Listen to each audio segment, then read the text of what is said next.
Hello, everyone, and thank you for the resub there, Levi. Thank you again. How have you been, Levi? How have you been? And welcome, everyone. We're going to be continuing Power Wash today. Power washing will continue until levels run out.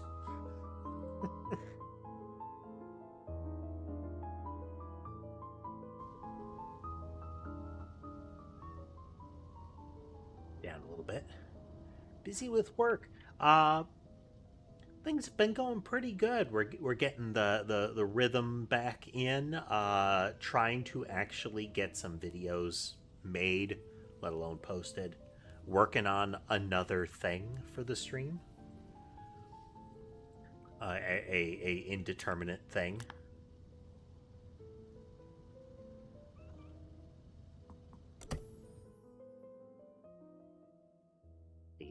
The airship is where we ended last time here.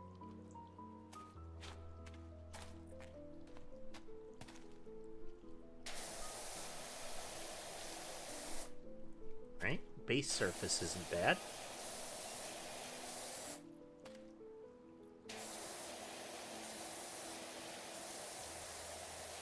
I've seen you play the Pokemon games before, Levi. How are you like? Have you tried the new one? And if so, how are you liking it?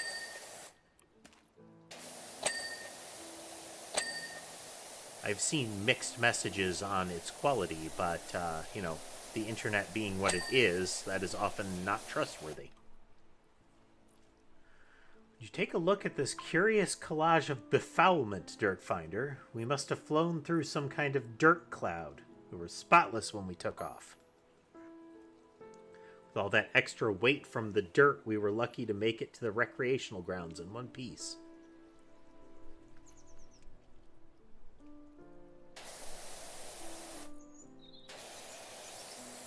Well, that's good.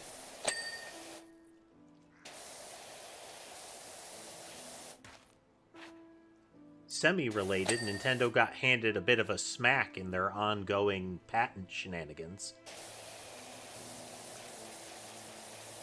Apparently, on the Japanese side, where the patent courts are a little looser with what they'll allow, they were not granted one of the ones they're trying to weaponize.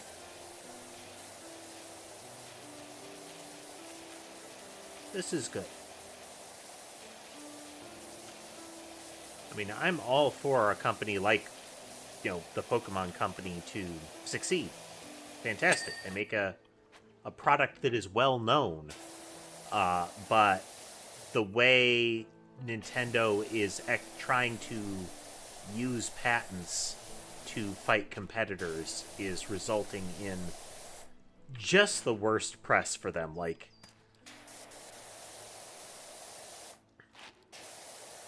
there is so much good faith being lost by that company right now. Because some of the patents that they're trying to get are just ridiculous. And some of the claims they're making in court are equally ridiculous.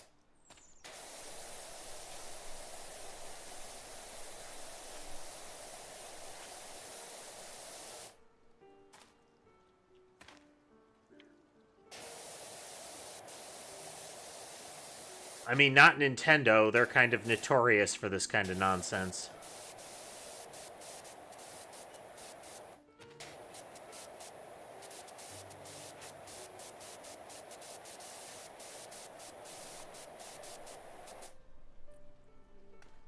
But this is one of those things that they need a decisive court loss on this.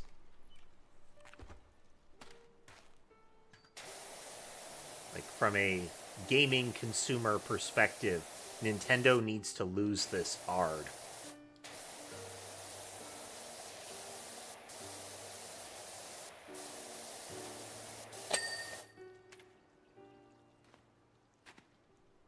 Seeing if that was interactable.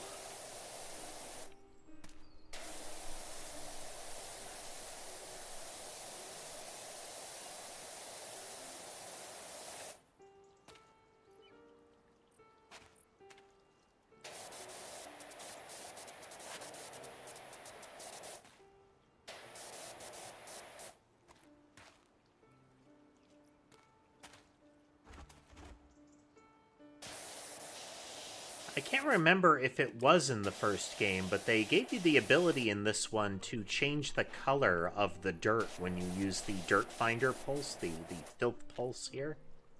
And changing it to green has made it so much easier for me to see it. Like, the yellow was viable, but on some maps it didn't really help.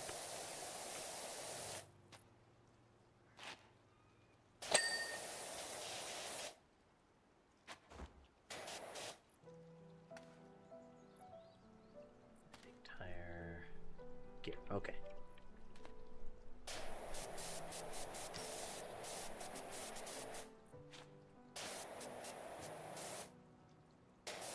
Yeah, PowerWash is fun. Game programming has been moving along.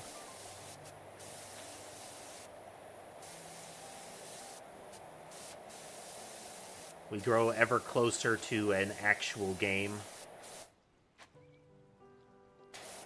Like, we've been at, technically, it's a game for a while now, but, I mean, like, actual game.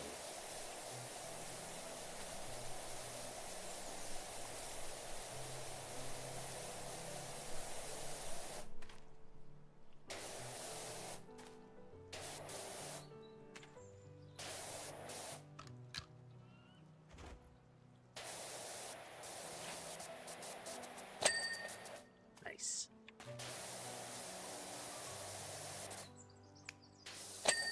Oh man, light's good enough for this. Be using that.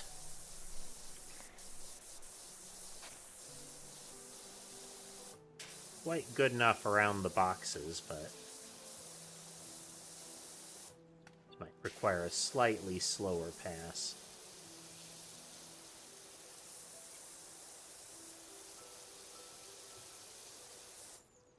Let's use green.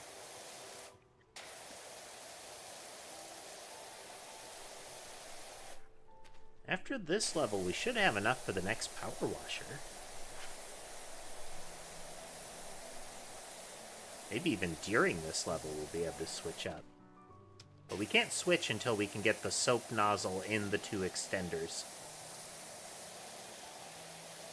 The other nozzles are largely like, meh.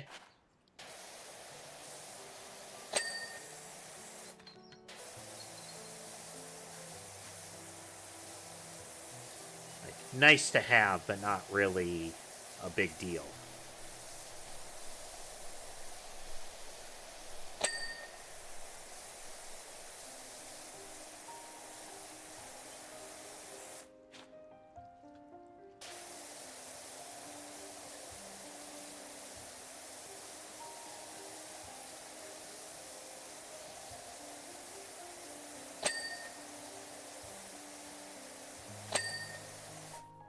We don't need the full 5,000, but getting a full 5,000 before we get that will mean that we can get all the parts after exchanging our existing one. Though if we get to 6,000, we don't even need to exchange. We can keep the prior one. And while I would never use the prior one having the newer one, I mean, you know, completionism. Why have just one when you can have all of them?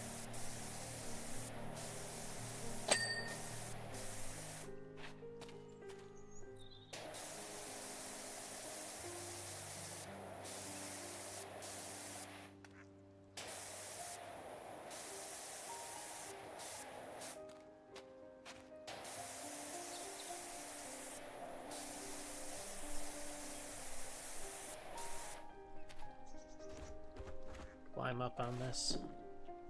Not quite. But from this side. There we go.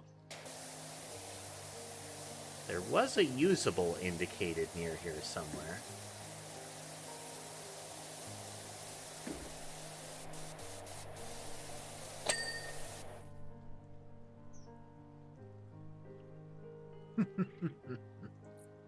Hey there, Lunar.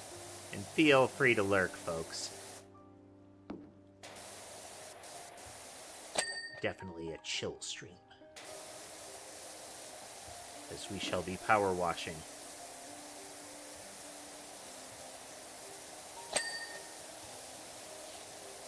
Power washing to some soft and somber music.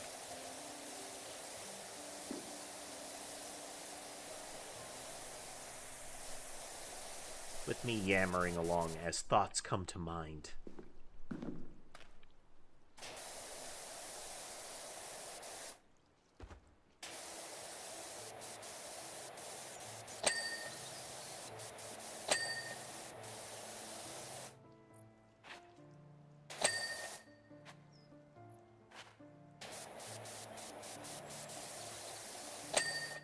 Nice.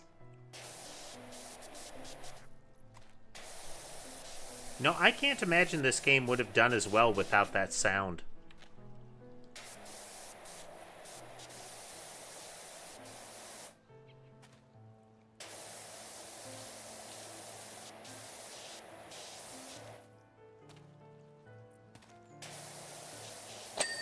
Feedback sounds like that are really important in design to let users know they've done right.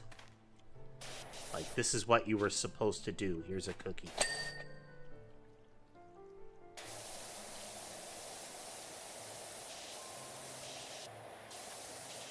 It's the same psychological mechanism that is used for loot box games, those big dramatic animations, where the better the reward, the more spectacular the animation.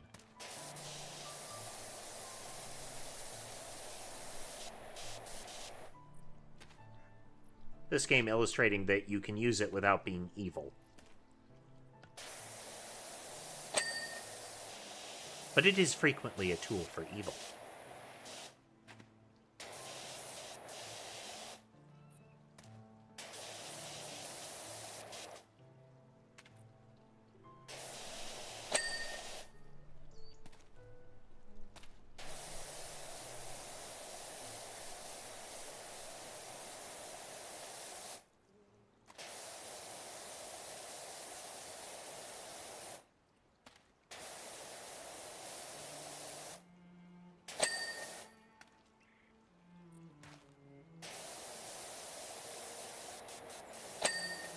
Panel there. We're gonna have to climb up on, not only on top of it, but be able to reach the sides of the whole thing. So I don't know that we'll have the abseiling rig for that. Would be very convenient to have the abseiling rig if we're going to get up on the side of that thing.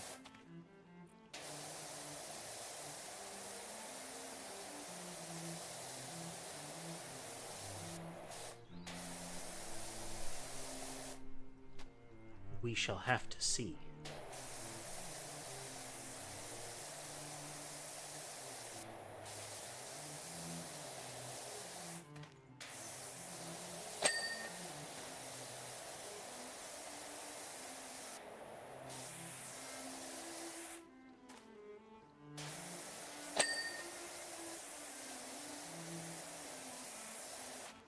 I like the little smiley face engines there.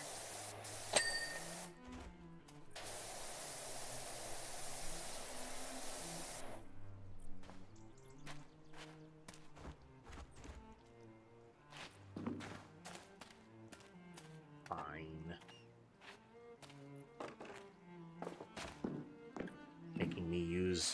Making me use a bit easily available tools.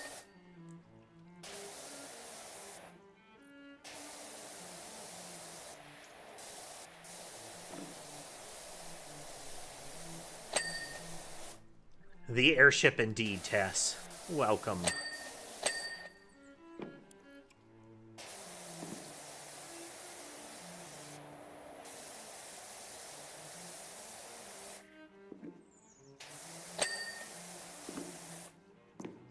Pretty much picking up right where we left off yesterday.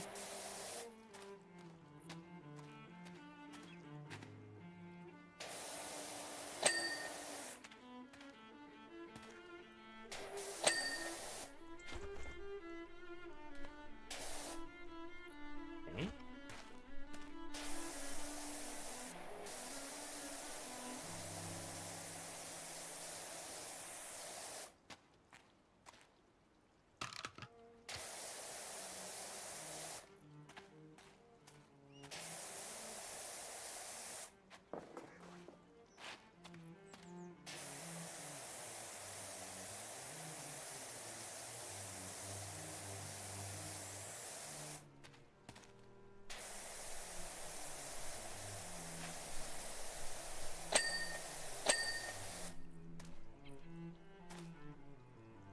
Finish the top here, and we'll make sure the underbelly is done.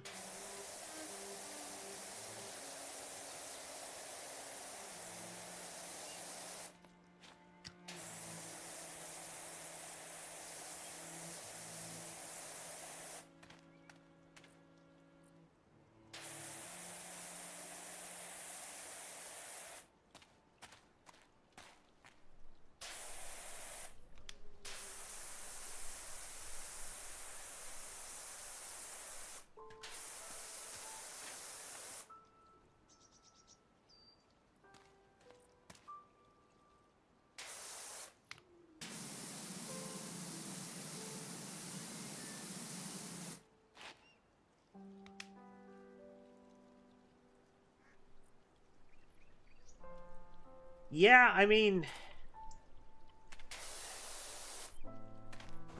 it's like it's Pokemon. Were you expecting Unreal Engine hyper fidelity or something?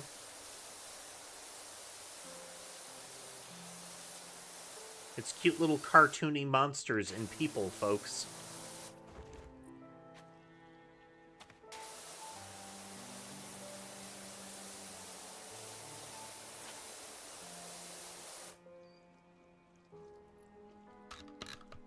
Like, it's not like they're bad visuals.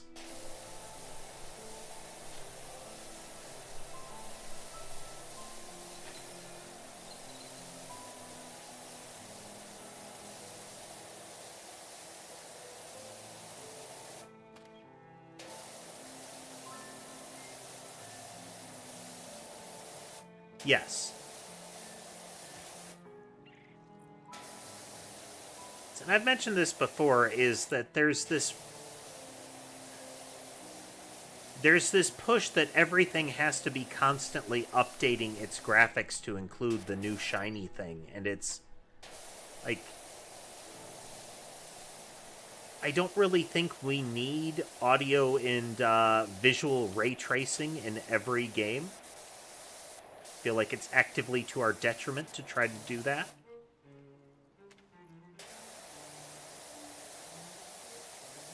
Hey, Drew. Welcome.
I think it's ultimately that, like, I wouldn't complain if the images, like, if they bumped things up, like, I would be kind of upset if the Dragon Quest remasters just used the old sprites, you know? Like, this feels like a waste. You can do 2D games in a way more sophisticated way now. But it's... if they did a whole new art style to facilitate... 1 second here. For one will not be blaming the security forces for the heist of the gems. It's an elite unit, and how anyone got past him is almost beyond imagination. Also, don't we all have all switch off from time to time? There's a lot going on in that statement. It's an elite unit. How anyone got past him.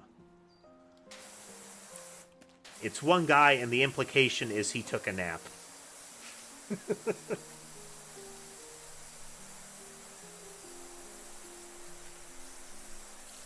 Yes, it's like there's a modernization, but simultaneously, if you had come in and completely altered the art style of it, like no fidelity to the prior art, the anger that you would be facing.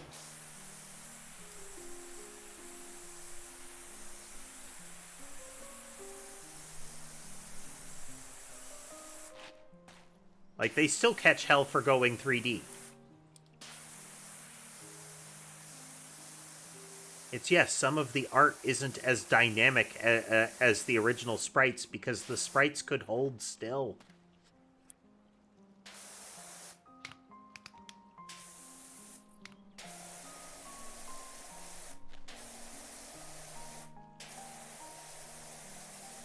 Even if they were just animating, they only had to animate from, like, 2 perspectives. That is a big difference from, I need to be able to look at it from every angle.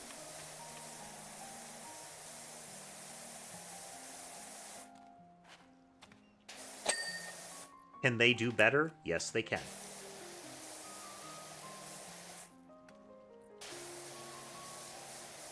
But it's the, let's be reasonable here, folks. The graphics aren't bad in that one.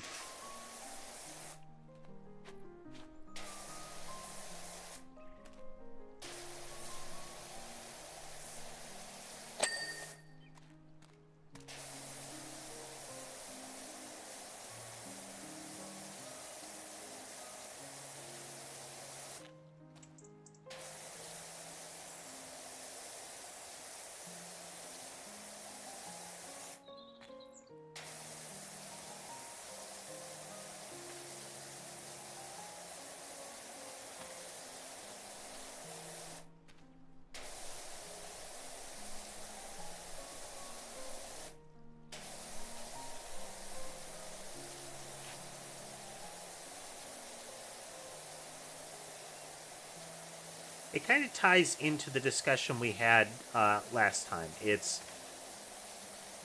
Pokemon games know what they are, and they don't pretend that they aren't that. Yeah, I remember they experimented with that, Levi, and then they stopped, and it was like, oh good, they stopped. They're not going to do that, because that was annoying. And then they actually did it.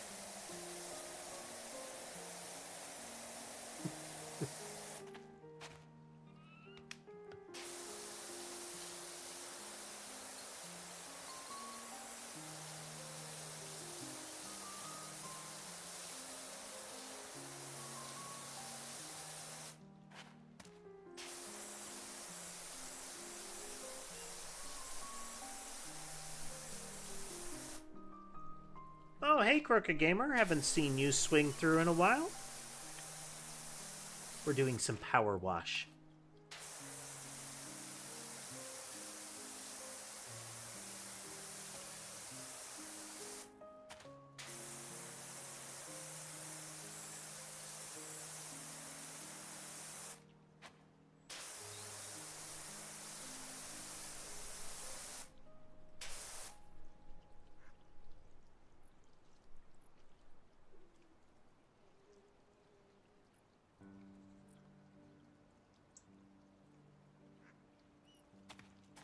Yeah, been pretty well. Sorry, I had to check the chat message, make sure I wasn't missing stuff.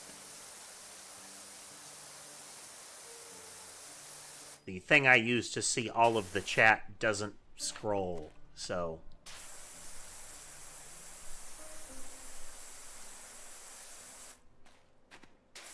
If I miss something, I gotta look at all the other windows and hunt it down. But been doing well. Schedule is coming together a lot better than it has recently.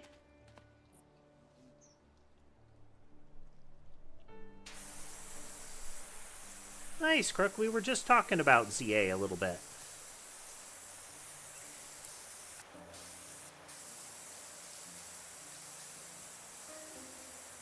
You know, about the inevitable folks that are like, this game isn't good enough.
And I think that kind of mindset is... It's fine to have doubts, it's fine to have concerns, but eventually you need to decide, like, okay, I'm not going to engage in it because I don't like what I've seen or heard.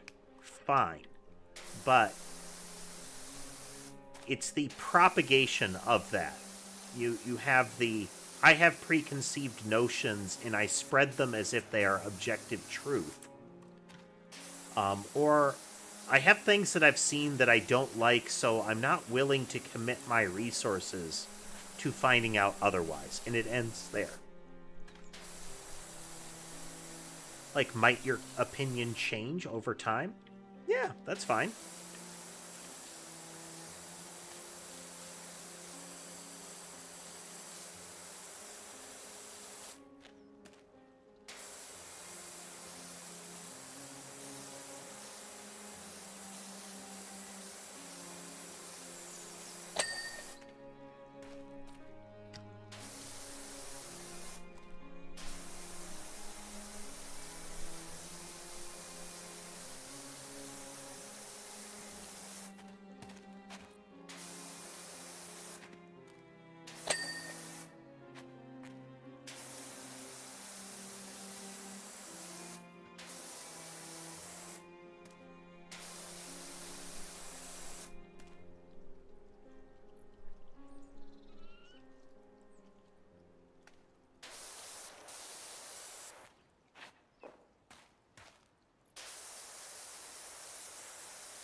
One thing I find amusing is with the release of a new Digimon game, inevitably the bizarre trench war between those two games has reared its head again.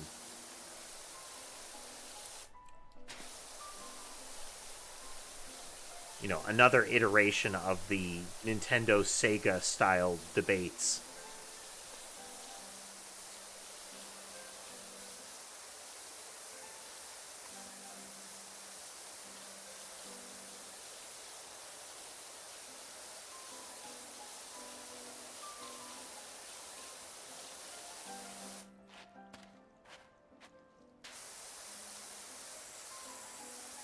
Not everything has to be a holy war.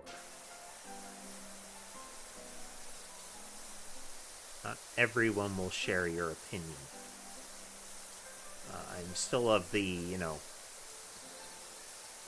if it doesn't hurt anybody, do whatever you want.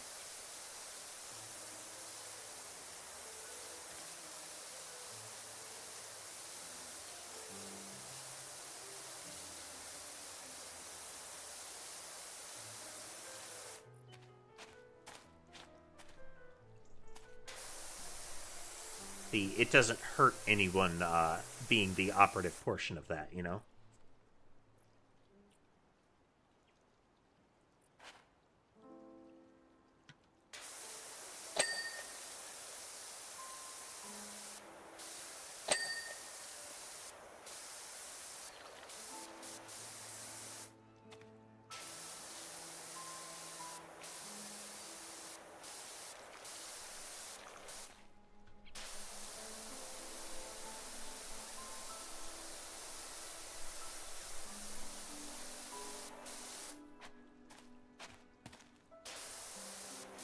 Exactly.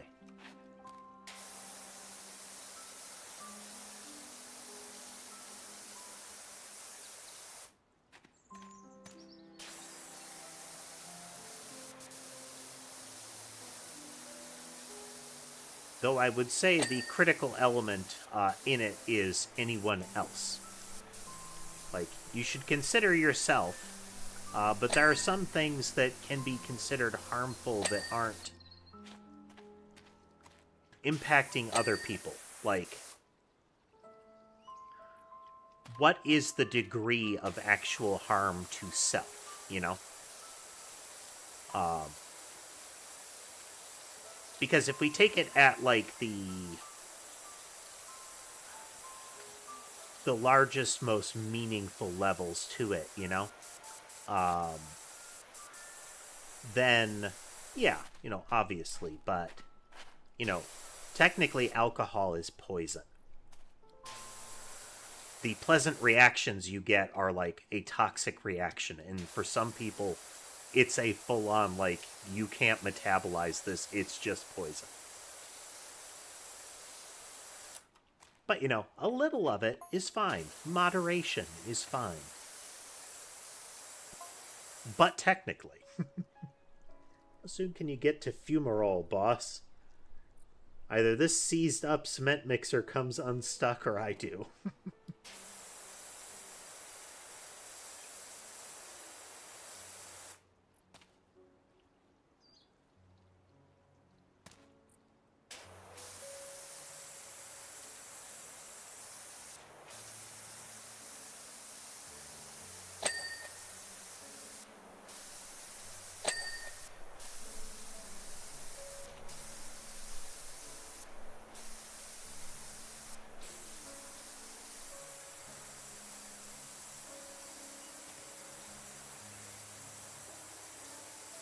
I think that, again, kind of dovetails with that conversation yesterday, and that's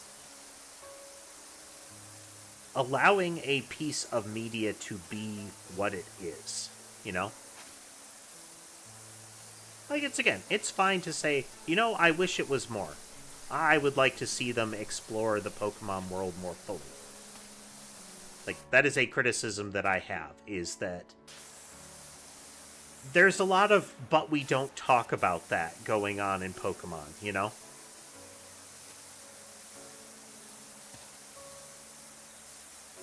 Like, a whole lot of we just don't talk about that. One of them was, a particular one is in the first Pokemon game.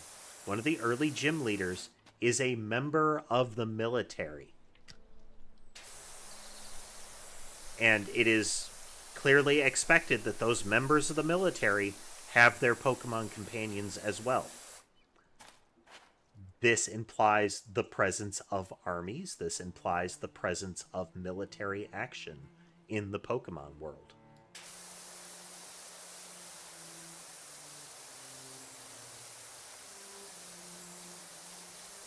But we just don't talk about that.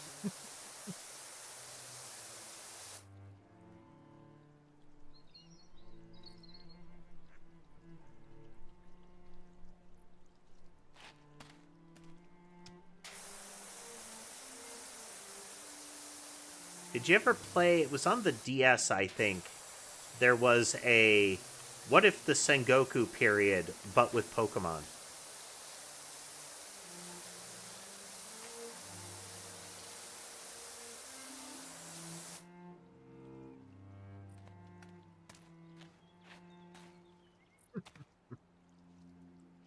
Hello, Ember. Hello. Hello, baby. Ember has come to sit with me. I realized that I didn't have the cats on camera. Or now I realize. There we go.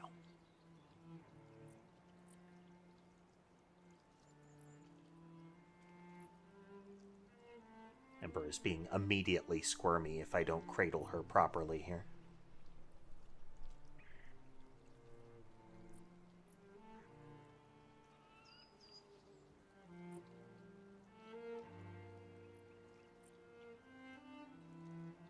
It is...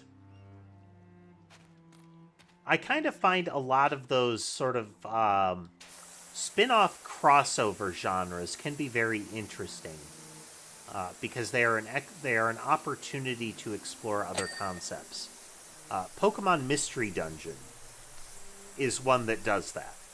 Like, mystery dungeons are very established. That is a genre of its own. And has its own baggage and whatnot. But the big thing that it does with the Pokemon world is explore the lives of Pokemon outside of trainers in an environment where it's just Pokemon.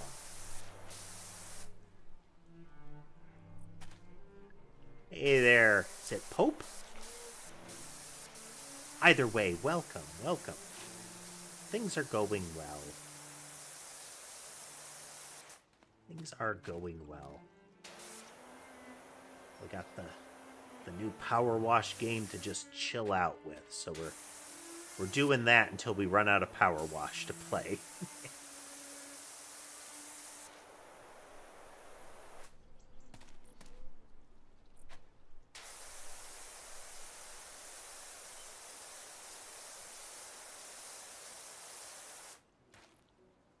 Yep. We still have the cat cams, though. If anything, cat cam technology has progressed extensively.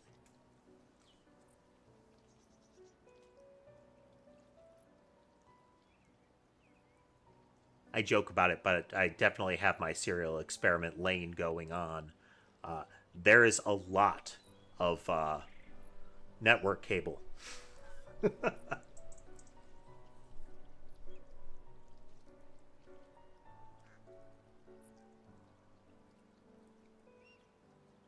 Yeah, she hopped down and she's trilling at me to decide if she wants to come back over.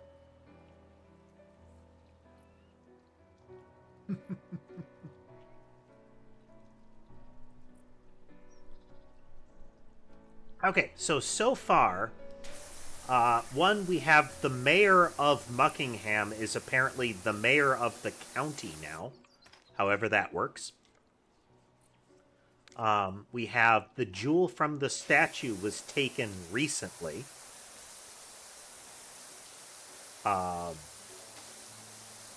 We have the city competition, which is kind of roiling things up. We have the mayor having returned, and keep in mind the mayor was pretty much the villain of the last game.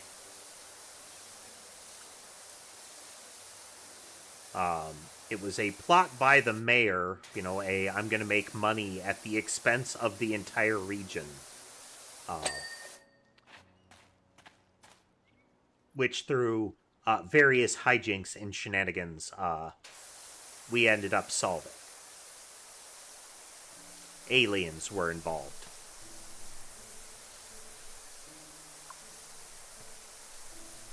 Ancient cults, time travel, and what have you. Second here. Checking something. Oh, where did I put that button? Button!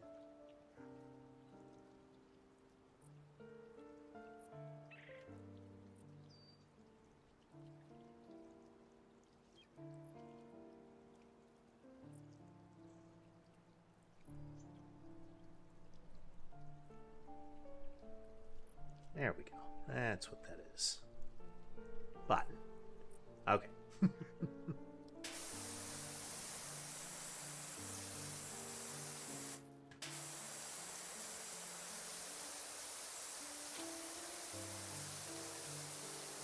Seems like there's a halfway point on the side of some of the airship here, so that'll be useful. We haven't really had a need to deploy soap yet.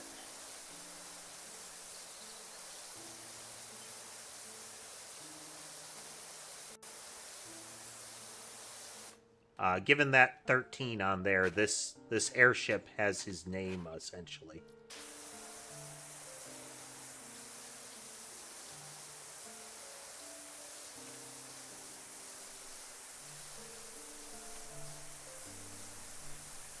This is very much the kind of guy that if he didn't have, you know,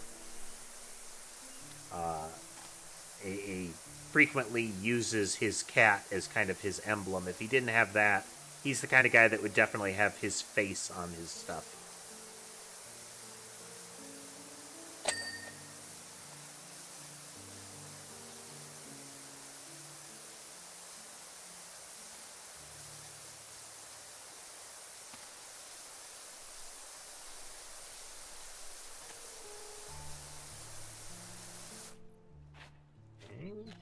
Let's get this over here while we're at it.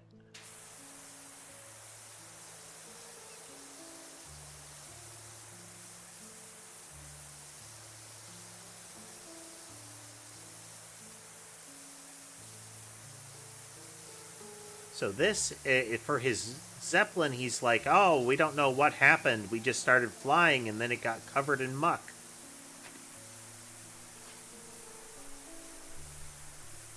So again, clearly something going on here, but we're not yet at the point where we're getting clues of what is happening. Just that something is definitely happening.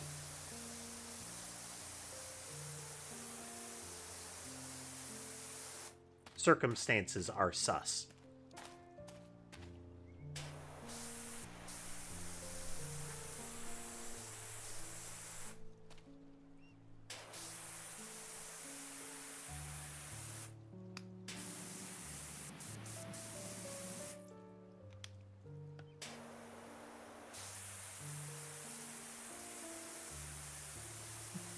Would be amusing if the cat's got a even heavier roll.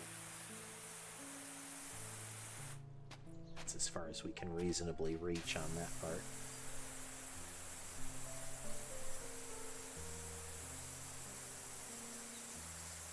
We can just get to the halfway point on a lot of these as far as, like, the edge that is not cleaned.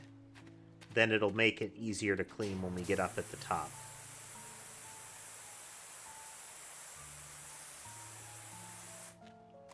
Essentially, anything we can reach while we're down here, we should get out of the way.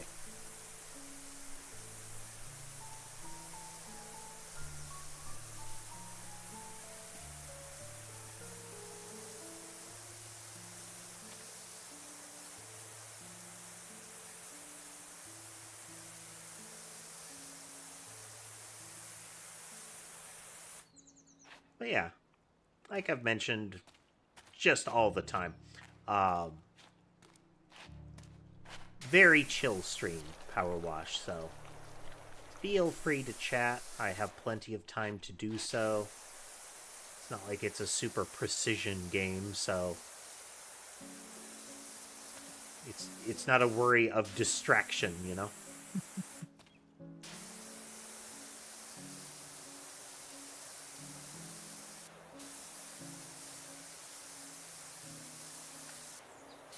If anything, the game is a distraction. It's just that sort of mental, you can just do this kind of vibe.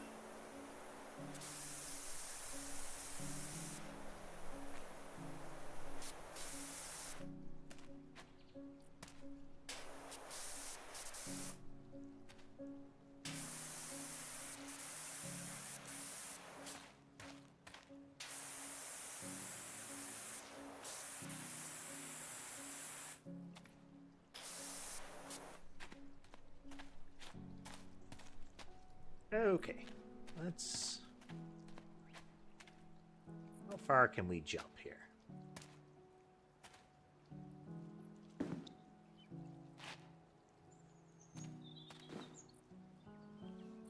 pretty far.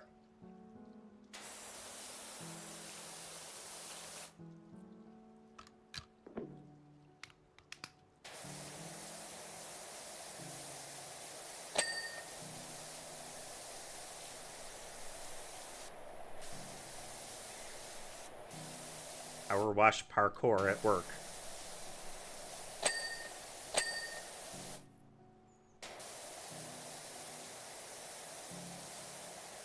Jefferson the 13th. One thing I think we can all agree on is that the statue's practically worthless now, so there is 0 point in a security force hanging around.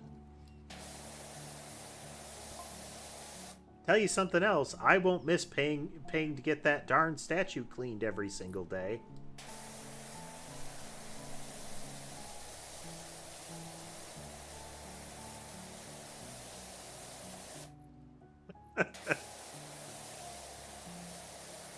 For no reason at all, now that, you know, the gem was mysteriously stolen under circumstances we shouldn't investigate or look further into in any way, you know, maybe we don't need to worry about it and shouldn't think about it at all anymore and just, you know, move on.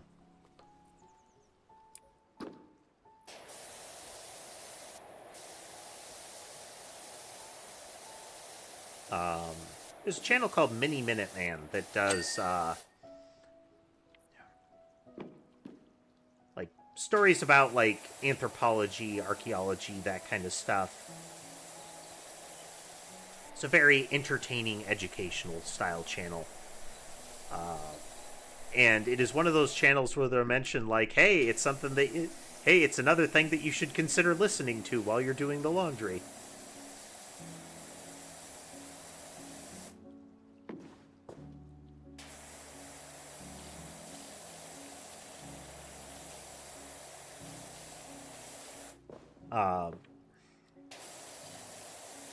And that can be the advantage with having, you know, doing stuff that doesn't require direct focused attention.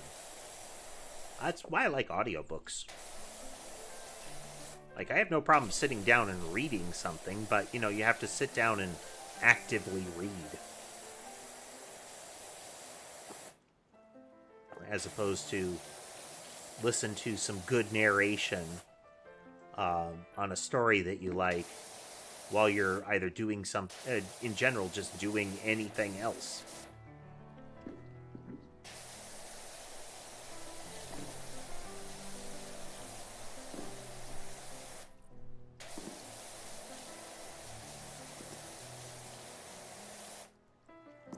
Okay, let's get this out of the way.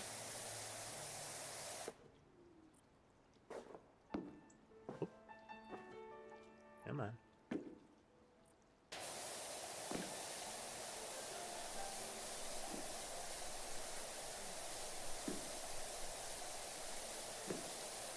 Yeah, instead of the text messages, have like little audio clips.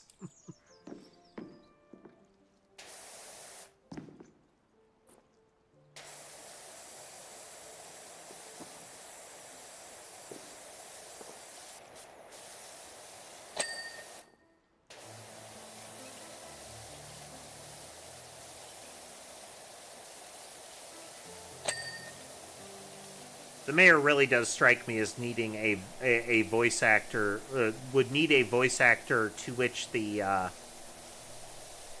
phrase peasant would come very easily.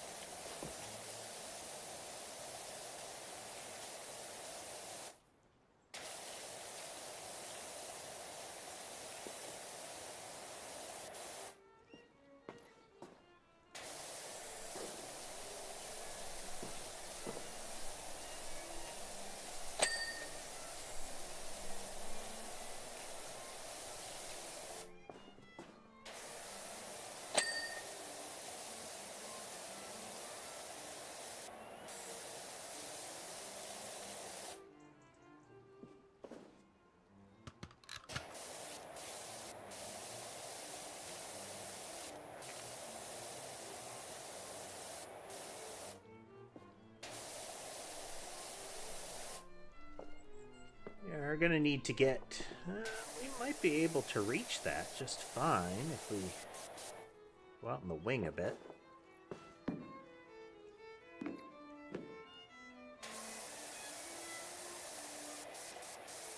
Might switch to yellow to get the... yeah.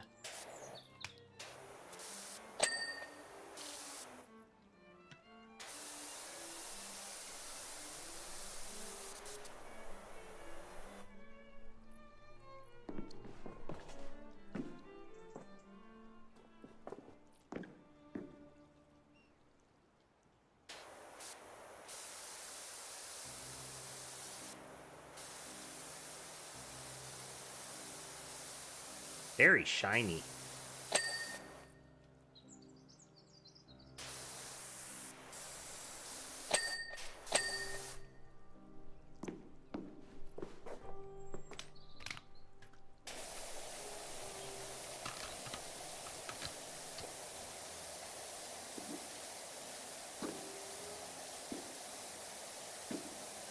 Very shiny. Split the work in half here.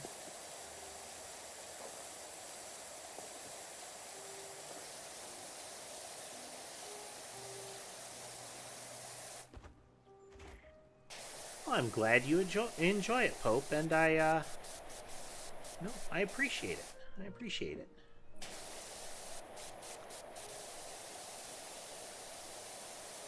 As embarrassing as it can feel now and again, it's nice that there are people that tune in because they have a good time. Means I'm doing something right.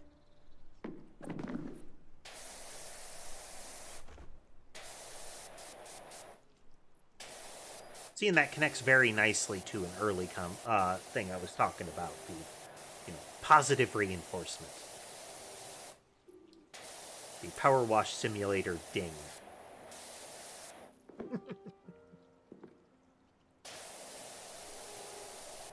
Hope, have you been seeing the game dev streams that we've been doing?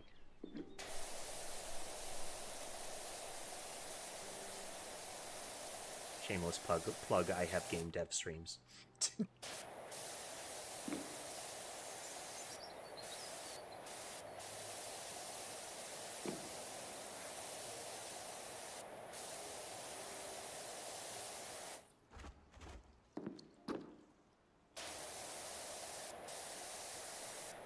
Yeah, the game we're working on is very reminiscent. Well, it takes some heavy inspirations from Noida, just because of those how we used to play that. You know.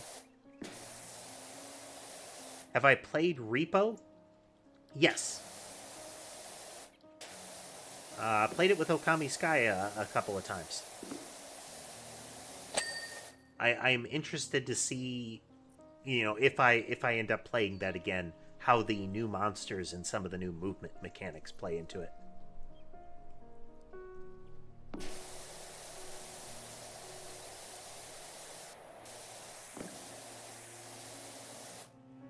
I'm really hoping that we get kind of the spirit of how we played Noida with the kind of the community mod in the game I'm working on. I want to get that same feel.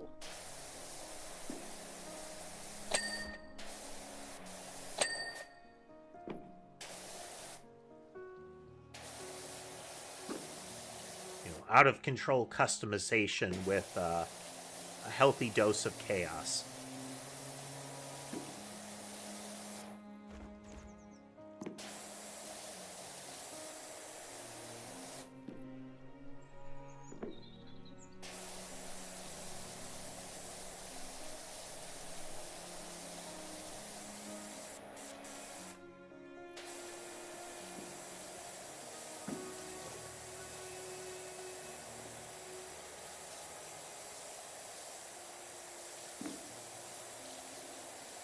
We're getting far enough along that it's given us the targeter now.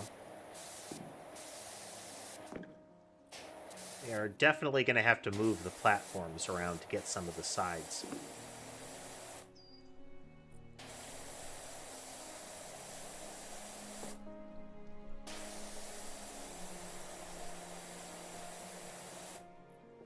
General plan here is that we will keep playing PowerWash until we're done with it.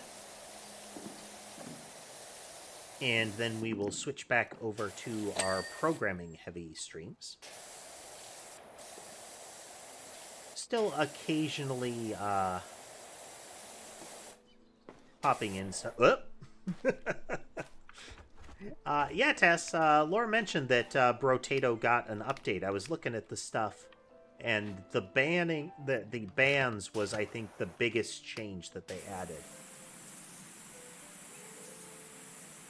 Looks like it's a, if everybody, like, remove this from the pool for everybody, I think is what it looks like. But don't know how it actually plays in multiplayer. Worth a revisit, you know?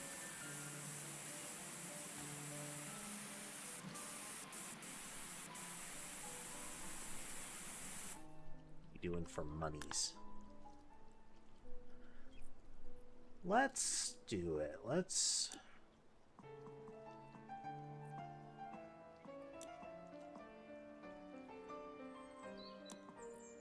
and then we're going to grab our 3,000.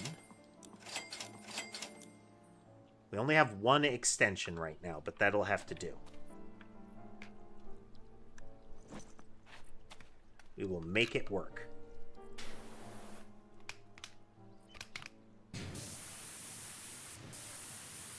Yeah, we don't have as much reach, but we've got a lot more power now. There's Ulysses. Yoink.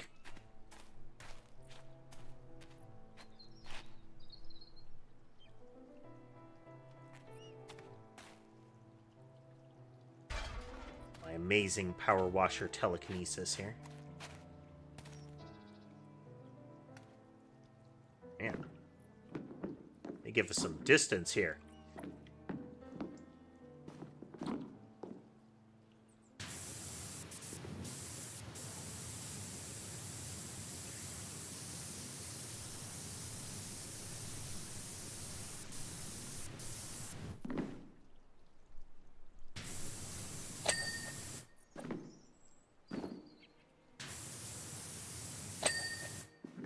Nice.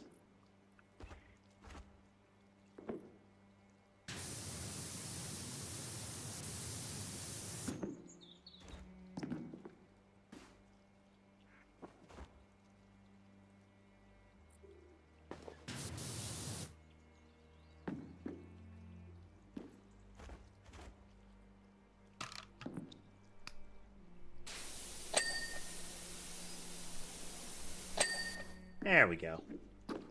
There we go. Can we get away with white now? Oh, yeah. That was a big power boost.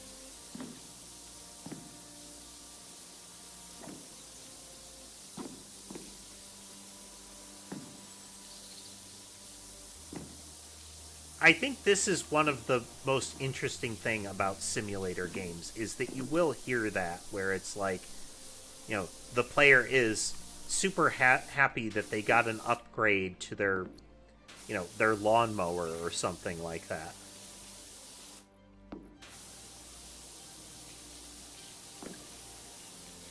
There's a bit of there's a little dose of the surreal in it, you know?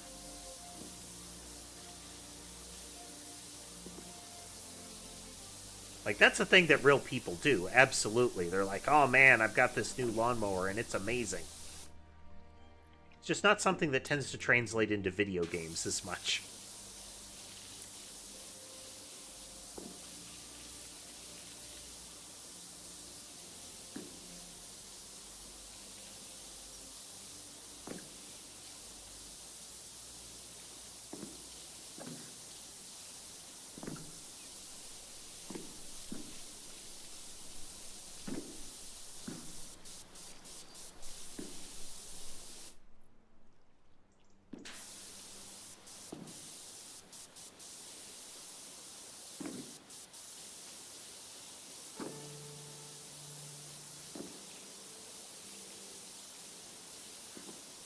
probably have waited until we could get more of the upgrades, more of the extensions for this thing.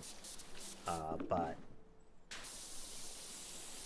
just the rate boost that we got being able to use the white nozzle here, I think shows that it was worth it.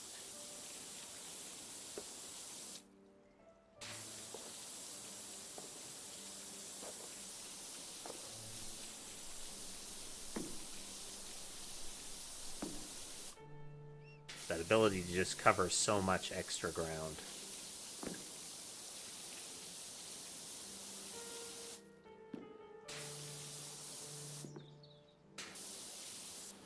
Very nice. This is about as far down as we're going to be able to get on the edge without potentially slipping off again. It's not like there's fall damage, but it's inconvenient. E.g., what are you doing hosing down an airship in the middle of my recreation grounds? Please take care not to spray any flex back onto the bandstand. We can't afford any dirtification this close to the festival. Oh yeah, there's the bandstand. Any other familiar things around? Okay, there's the amusement park. Can we see the,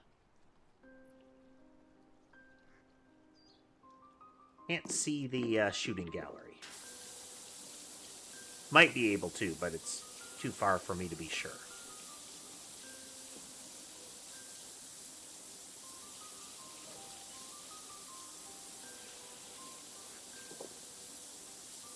I still love how, like, every person has a different name for your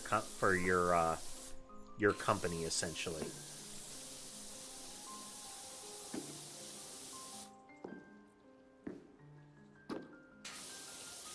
That being one of the gags from the first game, where the guy who was helping you get jobs kept giving them, like, kept changing what he called the business.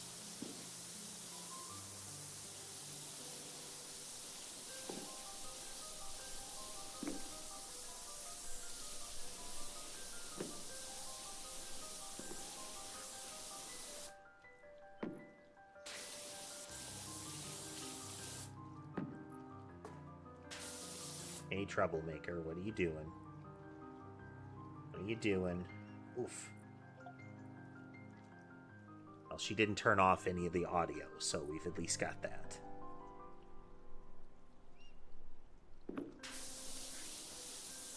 Molly has come to sit with me. When she does that, I have to remind myself to pay attention to the audio board, because she will walk right over it, and of all of the cats, she is the only one that manages to mess with all of the buttons when she does that.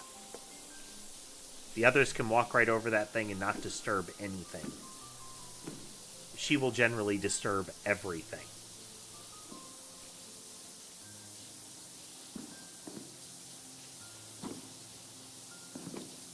And it's that blundering sort of, there's no actual malice here, it's just they don't care. Can't be bothered. Coming through.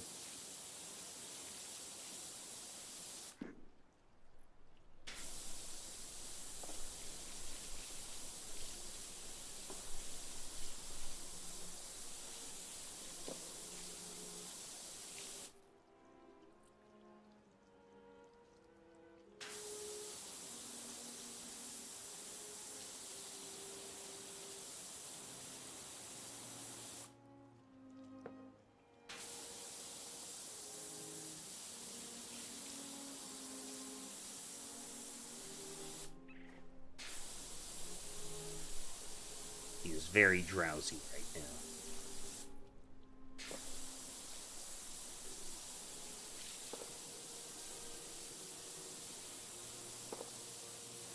Say that it's not similar over here, you know, sleep has not been great. So that's not a new thing, it's much more of a state of being.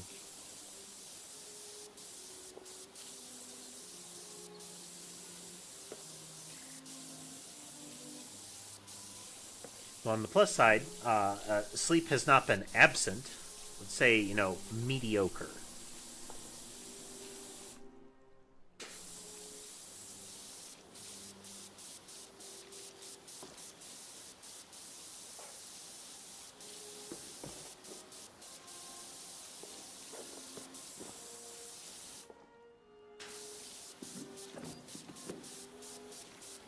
Going in the other direction now, trying to get as much further down as we can, so that when we shift back over to the platforms on the sides, that we can cover as much ground as we can.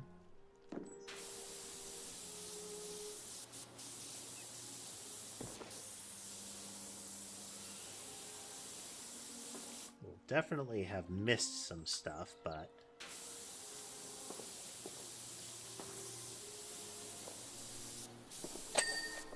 I think it won't be as much as it could have been.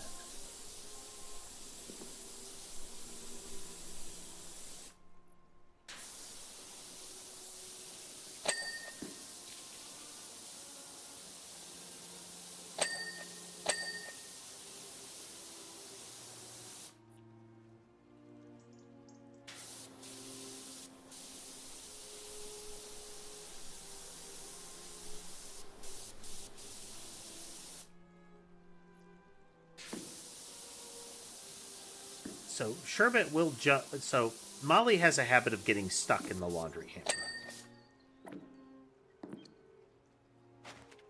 She will climb up onto and fall down into it, but she is not a nimble cat by any means. So she has trouble jumping out. Now Sherbet will climb up in there, hop in, and he's able to hop right out.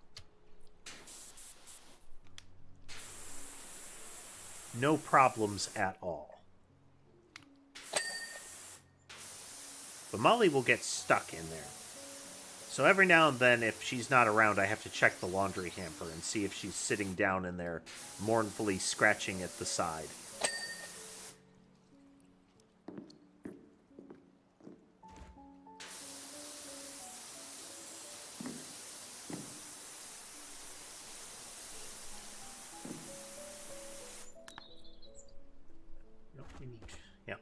So you can see his coat of arms has his cat, which is Ulysses. Like we currently take care of that cat because the mayor ran off. The mayor has professed an interest in reclaiming the cat. On the last map, which was the house of a lawyer who was in frequent opposition with the mayor, they inquired as to what kind of legal footing are we on to keep the cat, and the answer was not great footing.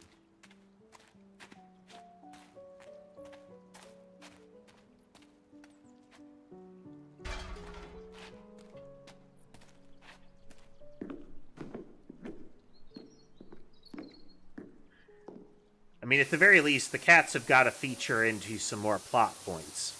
Because eventually he's going to either take Ulysses back by mundane means, or, Ulysses will go missing and we'll find out that he was snatched in the night kind of thing. Well, she. Ulysses is female.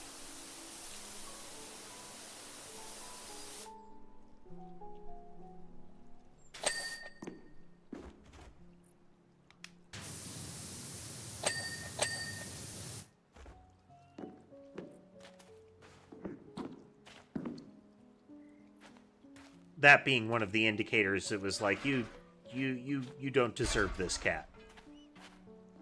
You should never be in a position to find out that your pet was a different gender unless it's like a bird.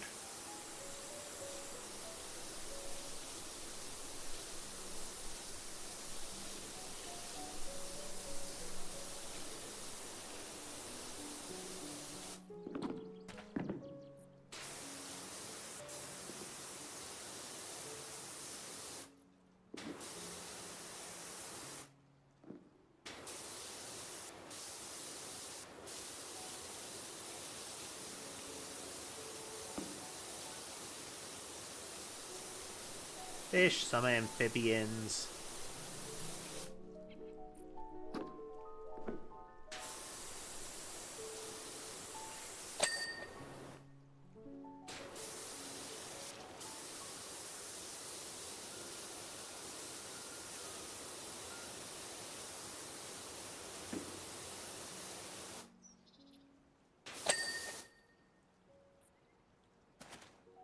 Ew.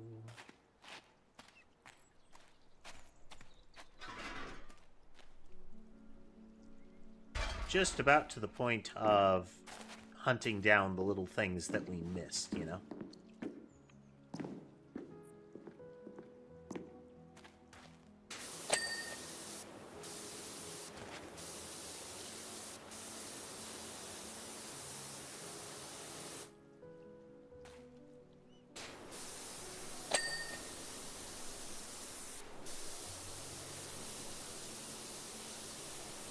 Thing's a bit of a hassle, but really just that, you know, you have this big curved surface, you know?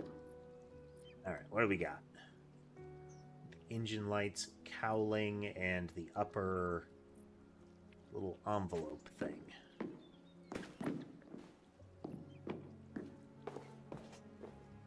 That was the dish. Let's hop down and...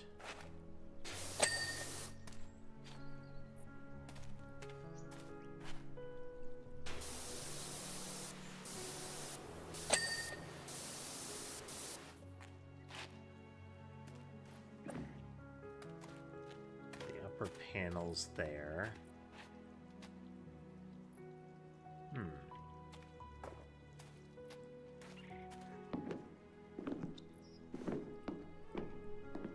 Oh, okay. I think the engine on the back of it.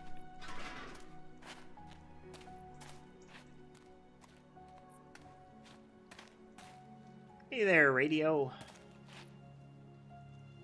Welcome once again.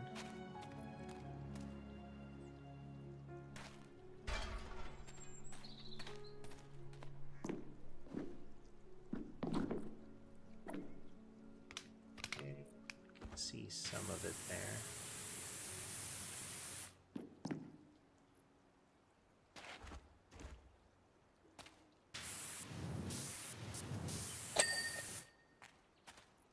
Okay, and then a top panel. I think I'll be able to jump over there. Doing pretty good. Doing pretty good today.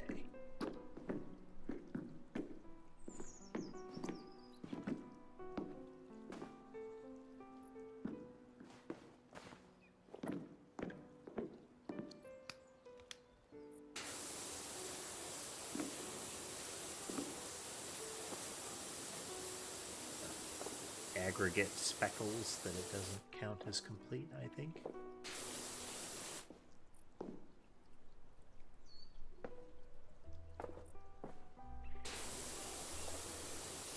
Gotta be something bigger up here that I've missed.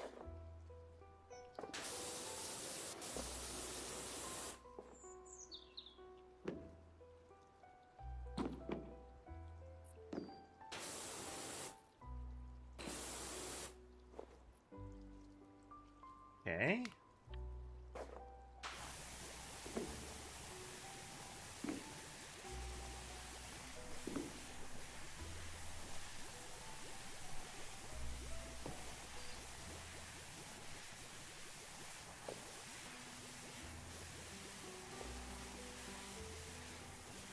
We will find you.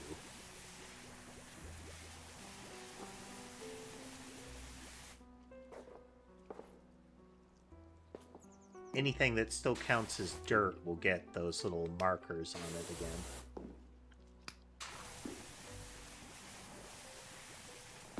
So I could potentially catch it by using the pulse over and over. But this will reveal all of it as I sweep through. At least it should. Seems like we might have another tiny seam in the wall going on here.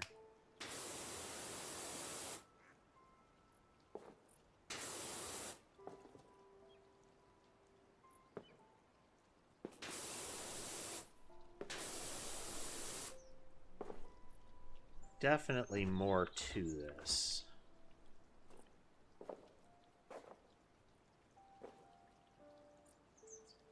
Not this, that's the ring.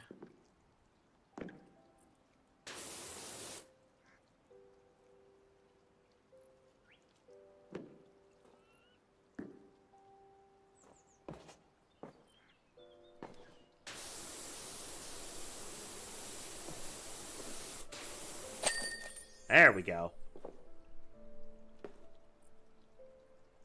Okay, we're back up to 800, so we should be able to get another one of the extensions.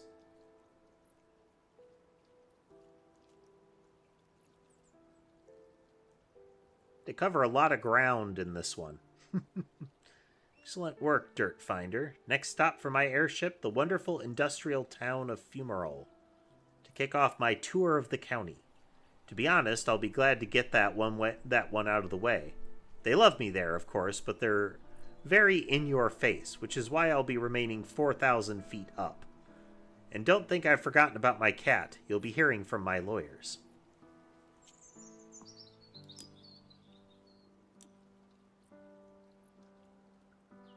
So how to unpack all this? As far as I can tell, there are only 2 A Lummixes in the entire world.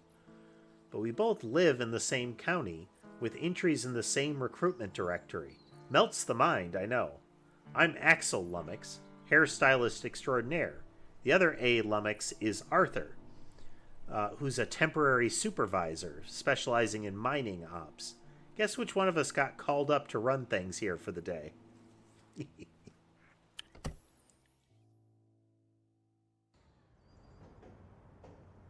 Let's quickly get some extensions for the 3000 here. Get the +2.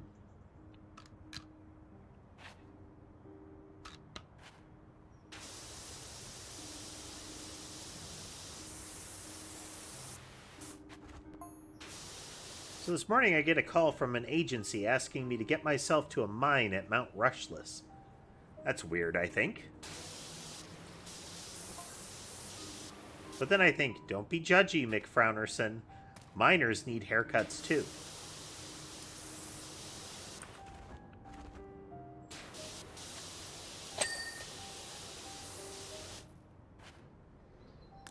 Reach the point cap.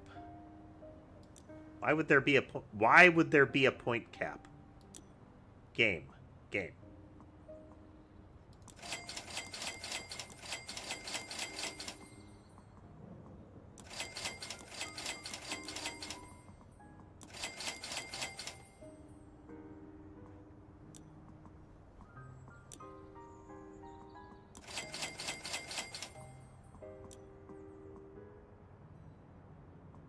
And outfit washer. Oh.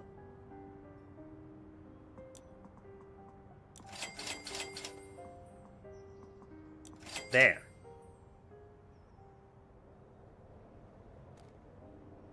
Capping my points.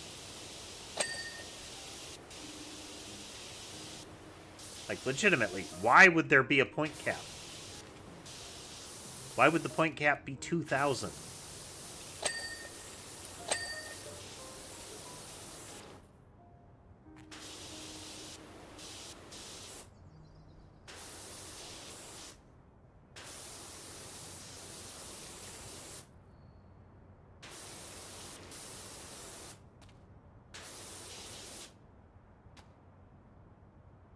And again, if the game was trying to be evil for, like, microtransaction purposes, you would absolutely have point caps.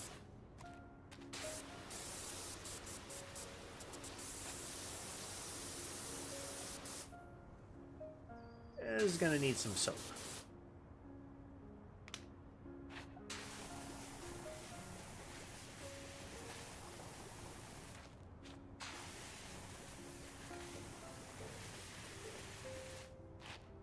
Definitely going to be a soap operation here.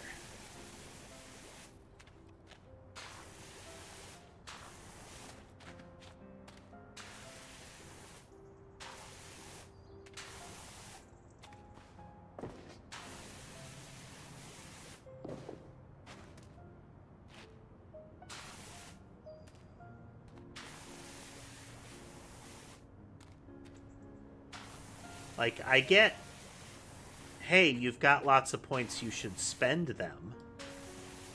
Like, a notification telling you, hey, you could be spending points for stuff. That makes sense.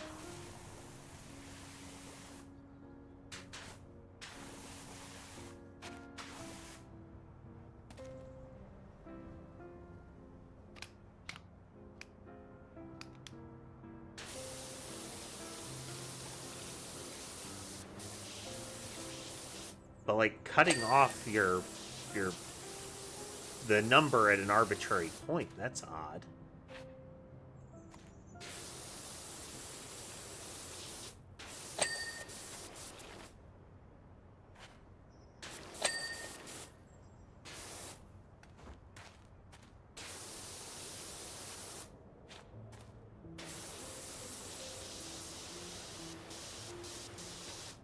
If you are handing off in charging numbers that merit that your point total can't be defined in terms of like longs, then you're doing it wrong.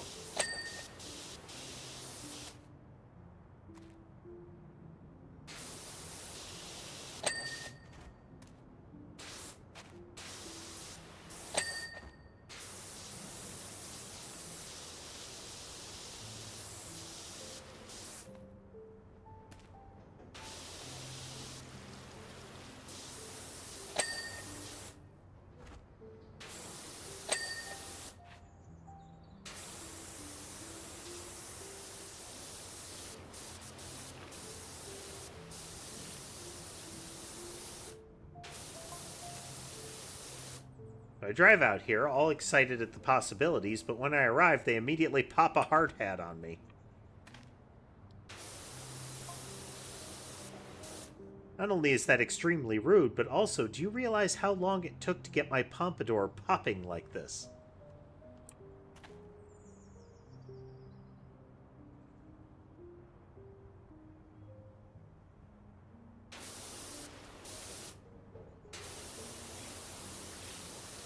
It's almost like they have some sort of like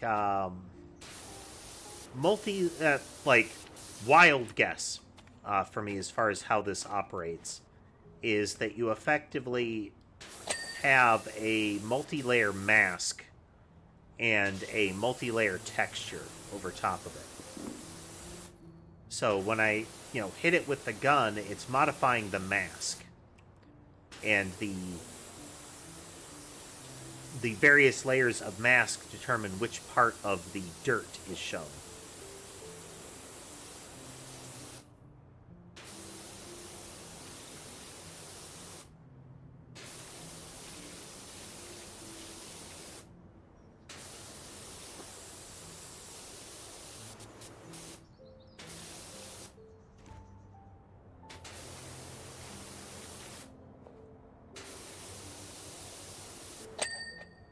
Yep. Definitely got to be at least a couple of layers to account for sometimes needing something more intense to get the entirety of it off.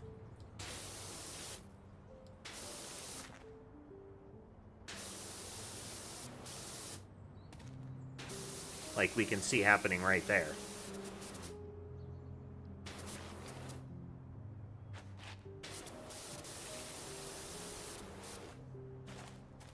Rust in particular tends to be one of the types that is stubborn.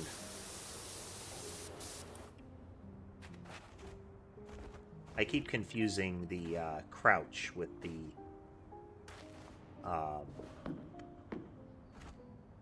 turn off freeform mode.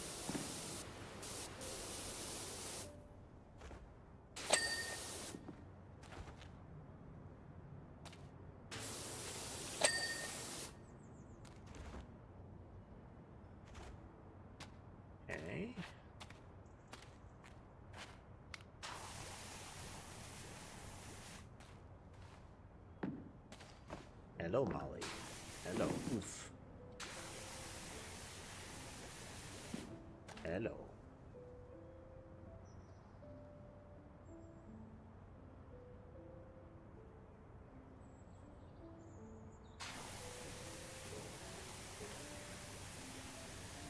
Good touch with the soap is as it fades, that is the surface, that shape that it took, is the surface that the soap is acting on.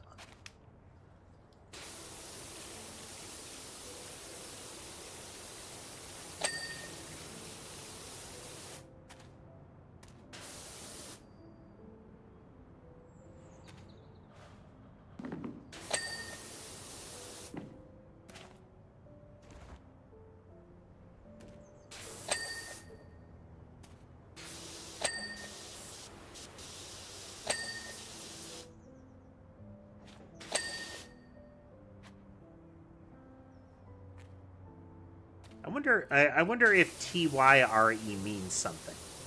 Like, is there a industry meaningful difference? Well, thank you, Lights Out. I appreciate it. Well, welcome to being a Nyanite.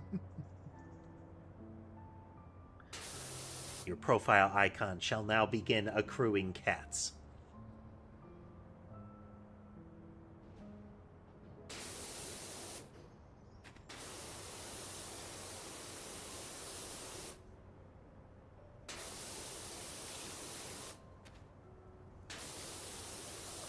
Did I stop, Molly? Did I stop?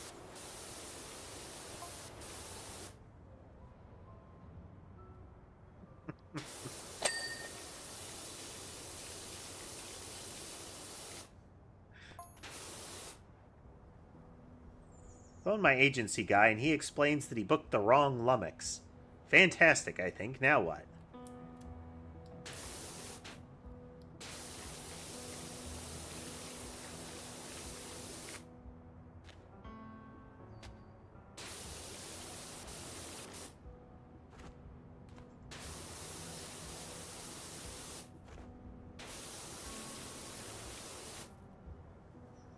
Cozy yet? Huh?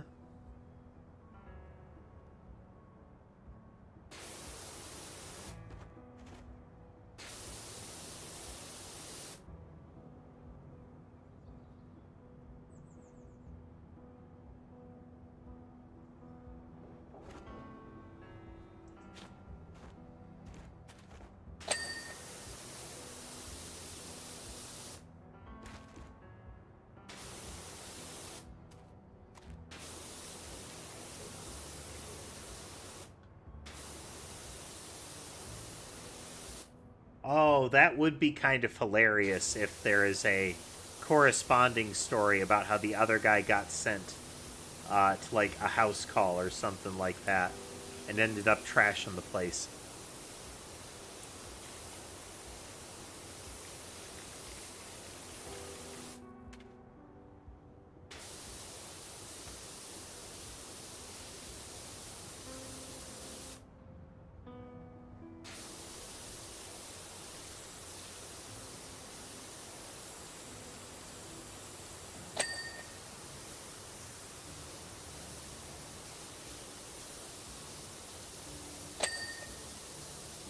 I feel like it doesn't count as a decal if it has to be screwed on.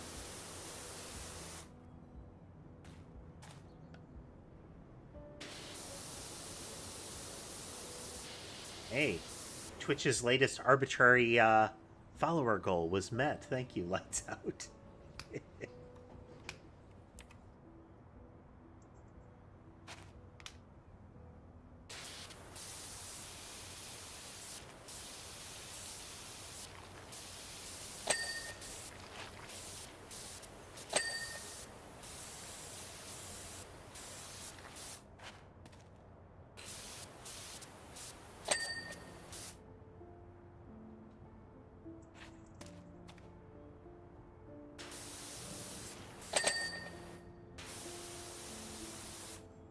I believe you can manually set the follower goals on Twitch, but... I mean, maybe if I have some sort of, like, special event, you know, a thing. What is the point of this game? Is there anything else to it, aside from having a sense of satisfaction that you cleaned something?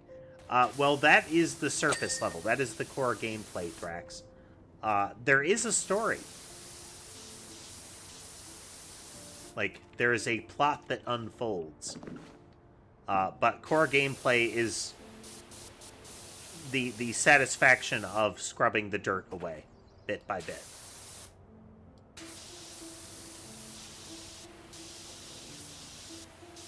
Because if you clean it, you get that little ding sound.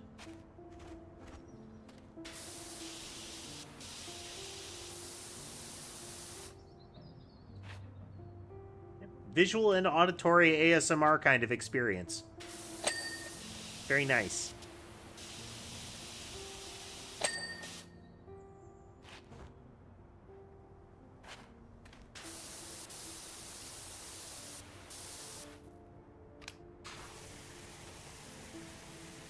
Ha!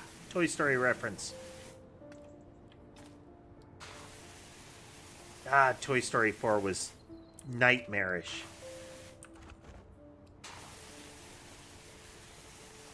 Like, yeah, there were quality issues, but I mean, like, you showed this to children? Was it 3 or 4? Well, whichever one had the purple bear.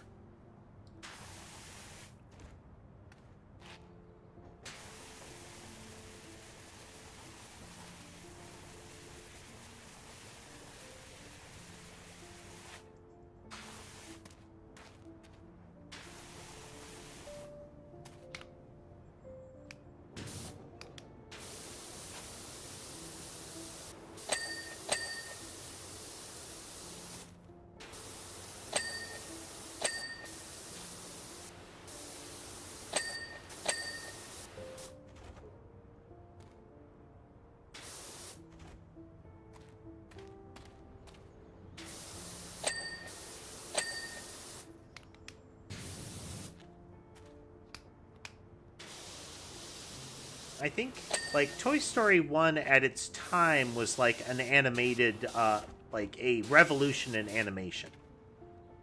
It was a full, like, movie-style, feature-length, 3D rendered thing.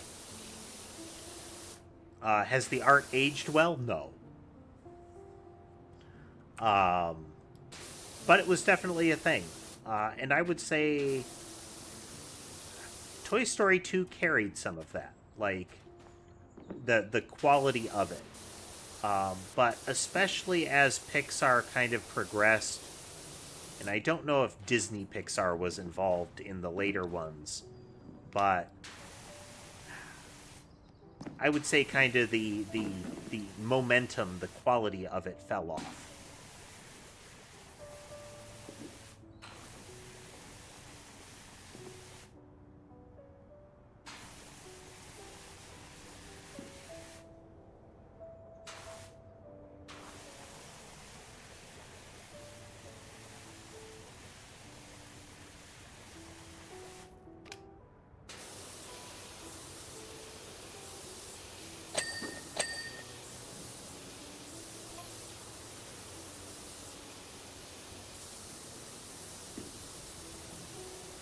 Agency guy tells me to improvise. He says that 93% of any job is one big confidence trick. Well, I could do the fandango before I could walk, so confidence is one thing I do have.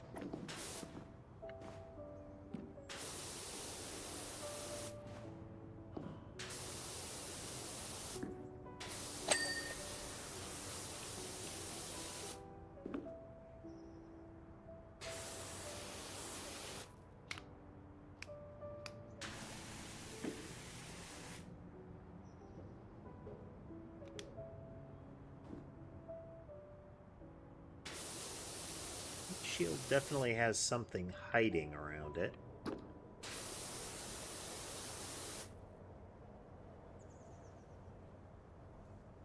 Yeah, that's why I was referring, Tass, to one of the later Toy Stories. The one that essentially confronts that they decided that the concept of mortality, to an extent, the cessation of being, in a very stark and horrifying way, was the proper theme for a Toy Story movie.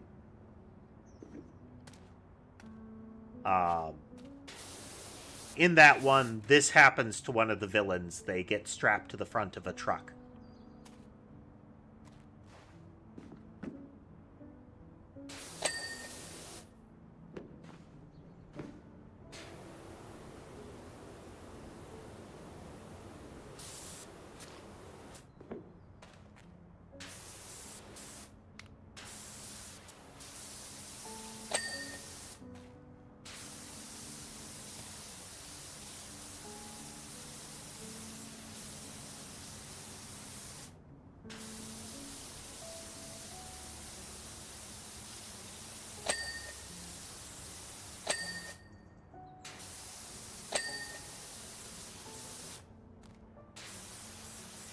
that one was Toy Story 3.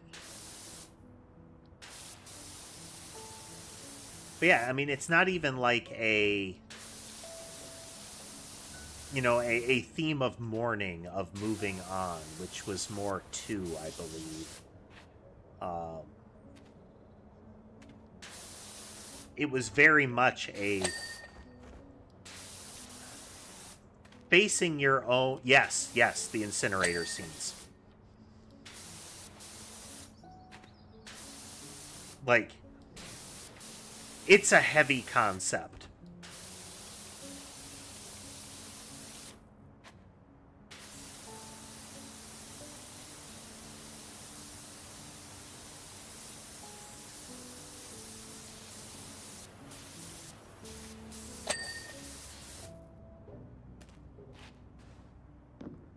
Free dad jokes.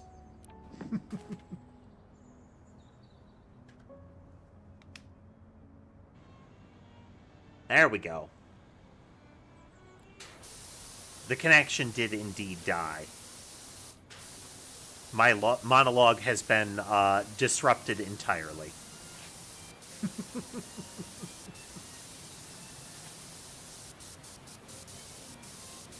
Like, oh, okay, internet, never mind.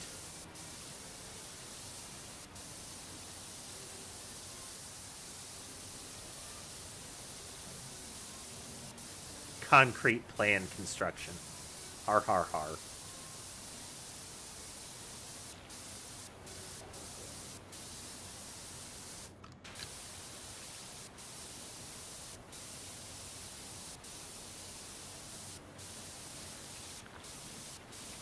But we should be back. Let's verify all of the channels here.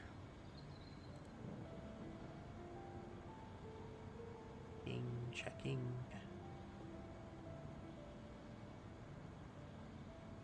Be functional there. We're definitely functional over on YouTube again. And on Twitch. Okay. Tall form might take a moment to kick back in, but leave it like that just to be sure.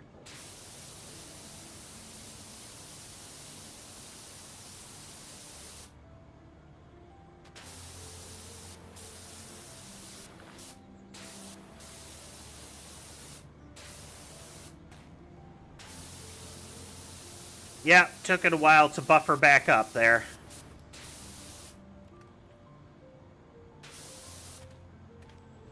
Much annoyed. Much annoyed.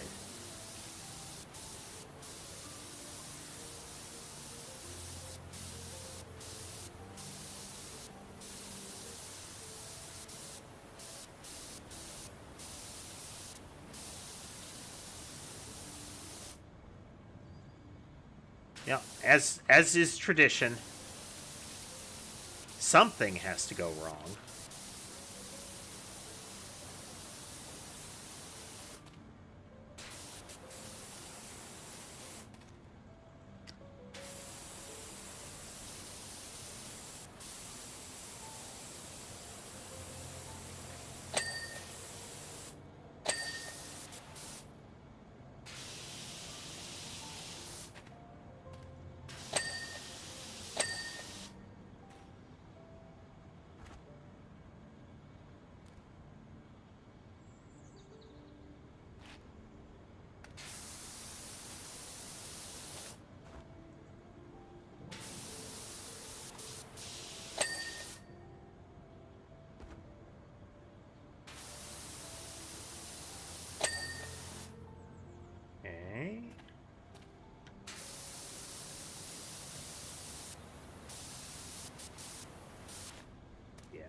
pre-soak these.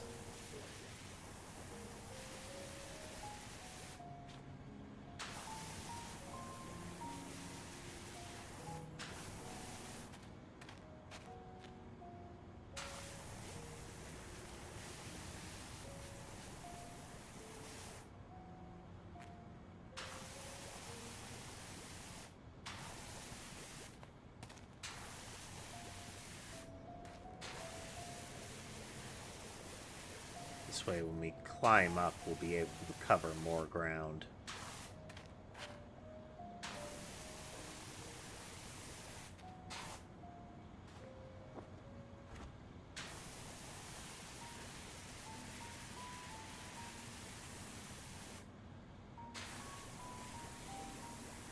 The rust tends to be a particularly stubborn type of dirt to remove.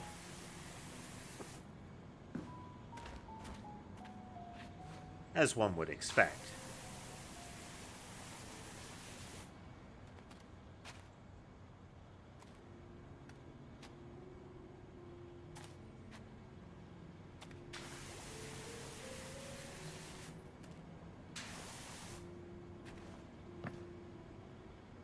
Get that fun bubble sound when we're working with the soap.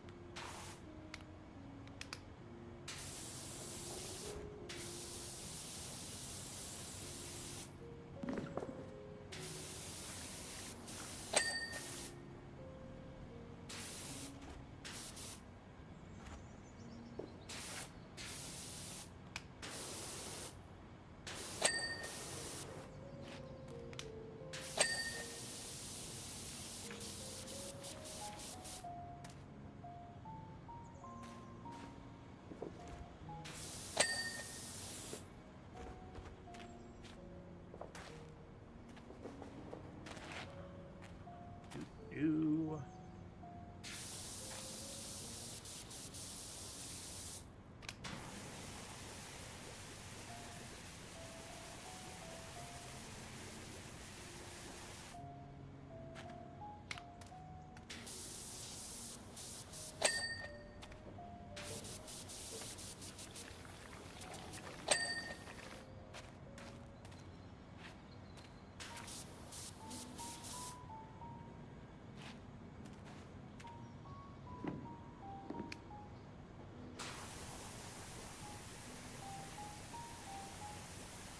I wonder what it is they do to actually clean a cement mixer, given that, you know, a good part of its base operation is going to result in a buildup of concrete on it.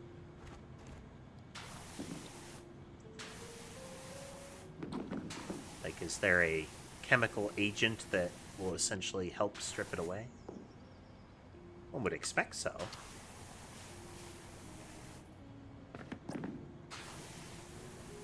Not like you would want to have to replace these things frequently.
Hitboxes on that are a little bit off.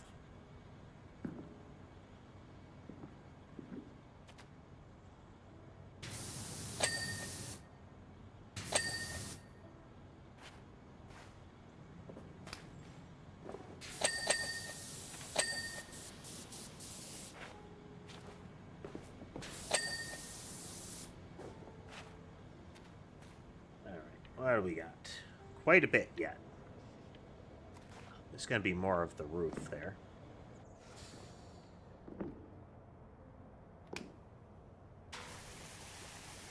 Employing soap.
We are almost there.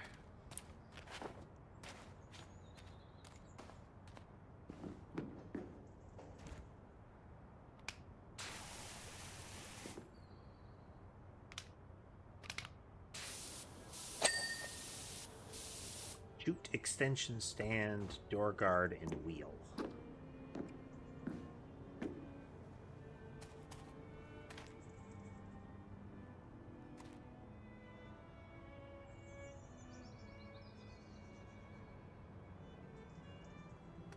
Wait, there we go.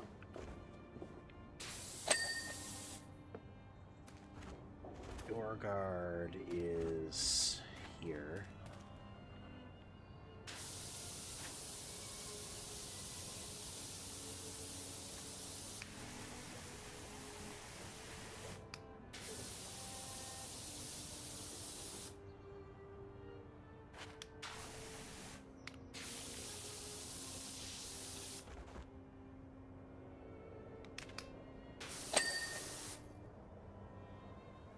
One of these wheels.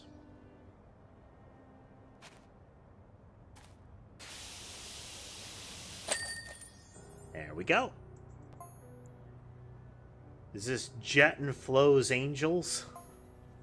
I need a hand flipping my farmhouse.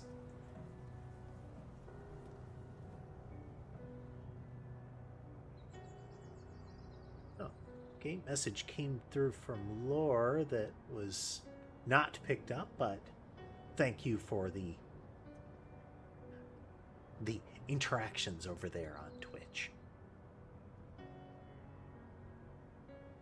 Apparently they've started tracking watch streaks on Twitch again or something.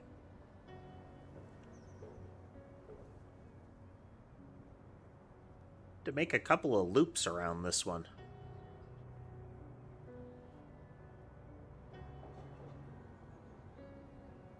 Arthur Lummox, the actual temporary supervisor at Fortune's Mine. Public access to this mine is strictly prohibited, and you shouldn't have been here. We'll need you to sign an NDA to the effect and trust that you will destroy any videographic evidence of your work. That said, the cleaning itself was outstanding. Please don't speak of any of this to anyone, ever. That's actually... Okay, there's nothing I can see there.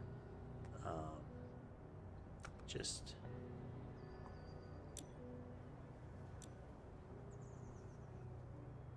Oh, it's you. Great. Love the name change. It suits you. You'll be pleased to know that you're not the only one adapting. With everything that's gone on lately, we're trying our hands at regenerative farming. This barn is to be our new farm shop, front and center.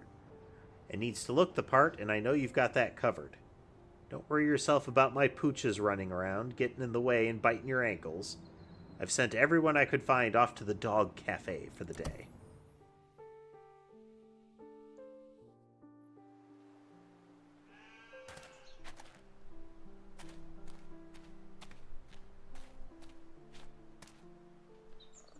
Bubbles.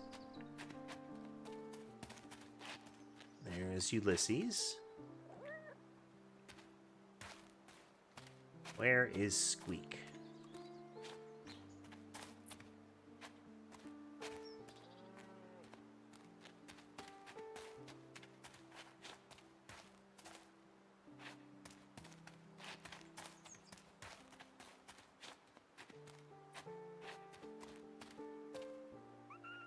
There we go. Windmill. Okay, well, pretty much what it says on the tin, barn and silo, so. You have 700. Do we have the extension yet? We don't have the next extension. That'll be at 1,000.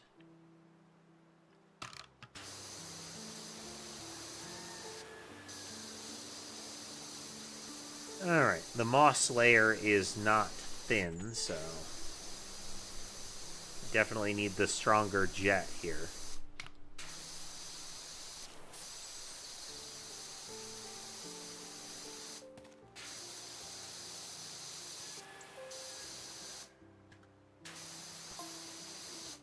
I don't know if you've heard about all the gerrymandering our friendly Mayor Jeff Jefferson's been doing lately. Oh. Topical. Well, he's just changed up the town boundaries so that our little farm's in Pumpton now, not Muckingham. I know exactly why.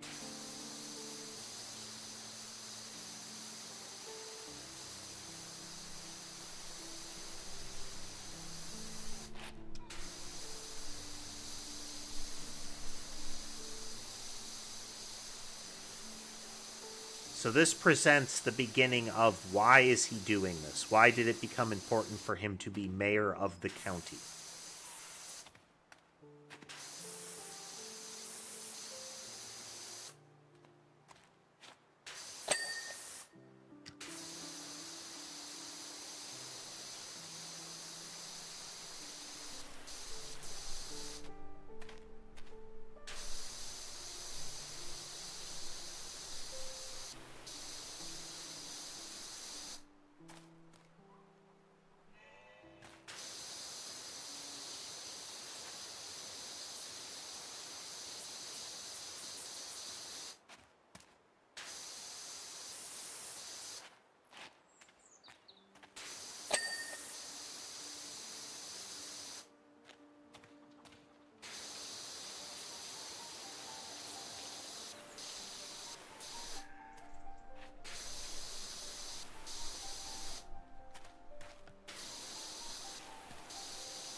So easy to just lock in on this game.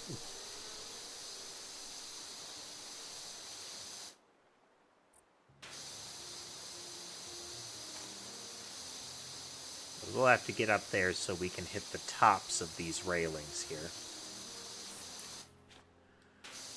Door border things.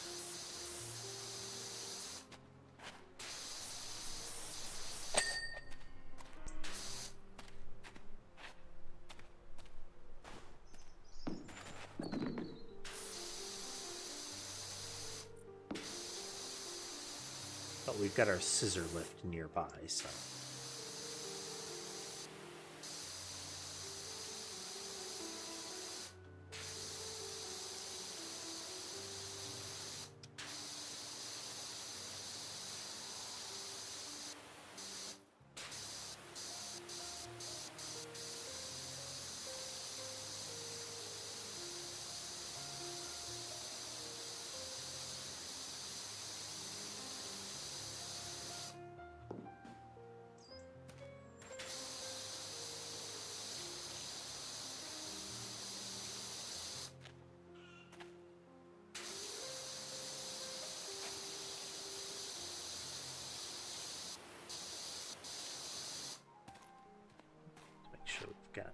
this side as well.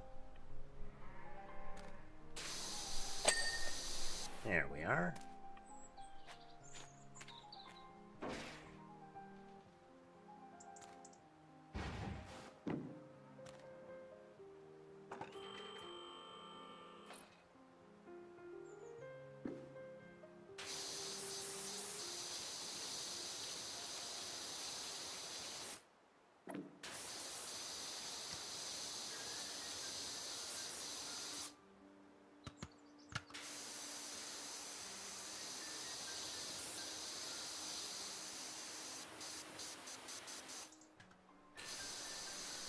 Everything that we can reach while we're here.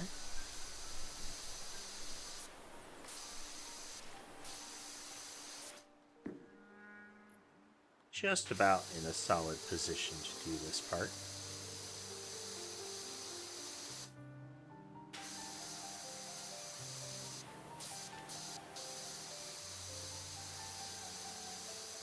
Scissor lift is definitely very handy.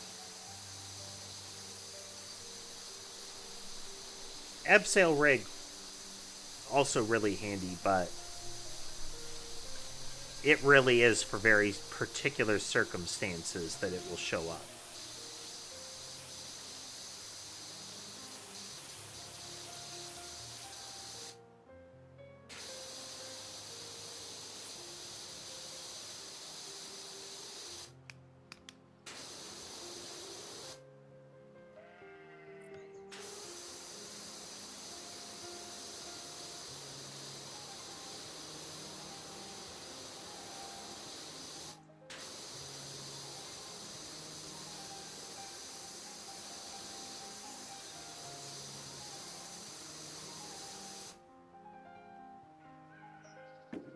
Okay.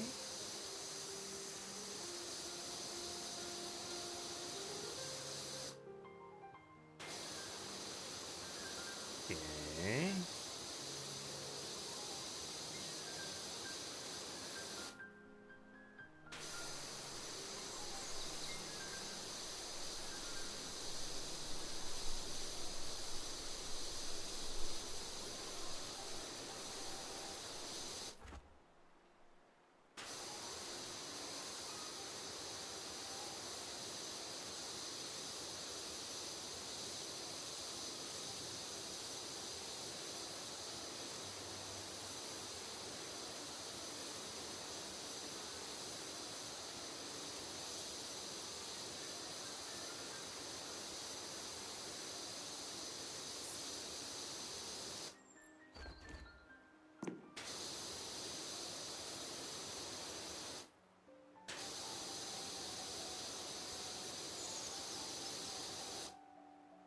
Okay.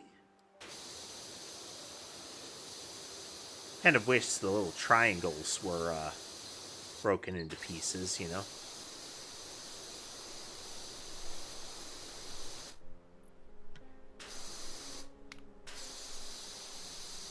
I crave the reward sound and they withhold it.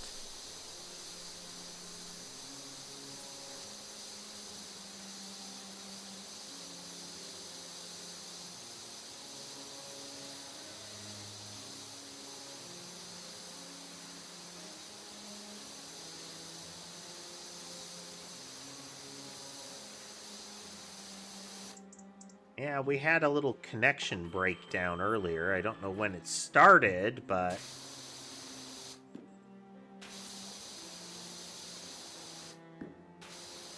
it seems to have passed. Welcome back, everybody that got bumped away.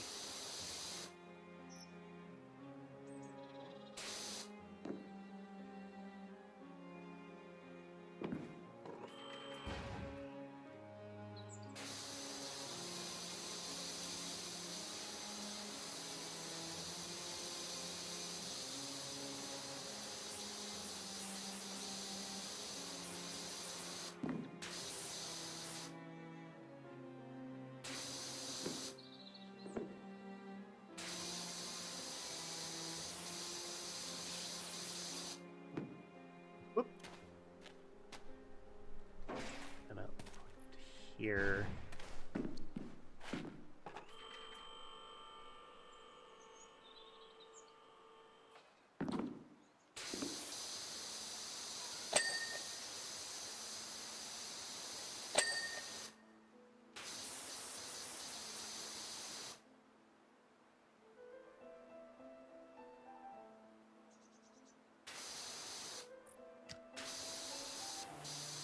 There's the least convenient path, the one that's hardest for them to move through, goes over the soundboard, which means that's the path that they move through.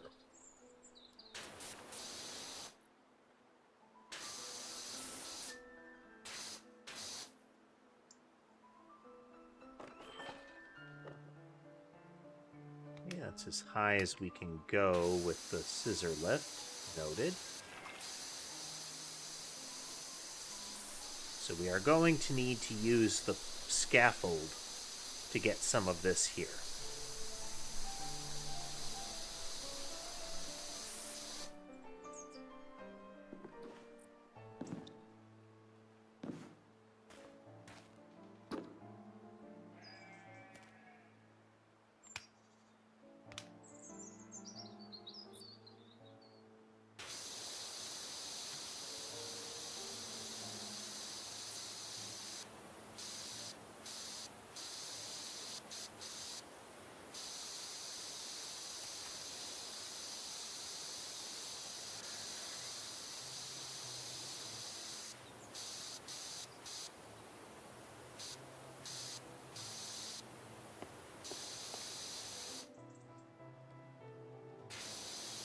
I didn't mean to jump clear, but, well, this gives us an angle to catch some of the stuff we would have had a hard time getting to anyway.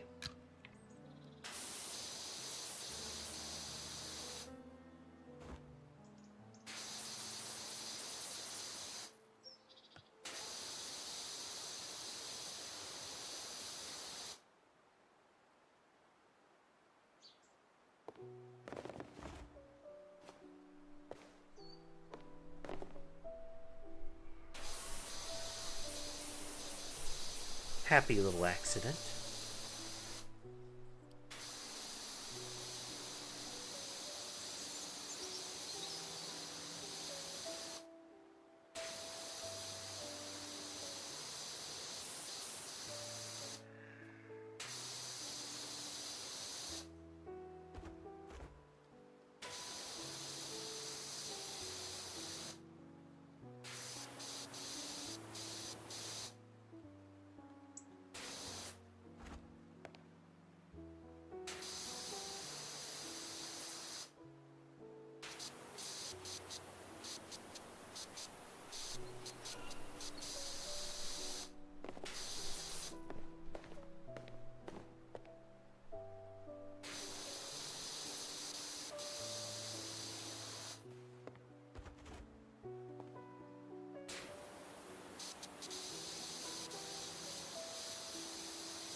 Odd little curvature on that.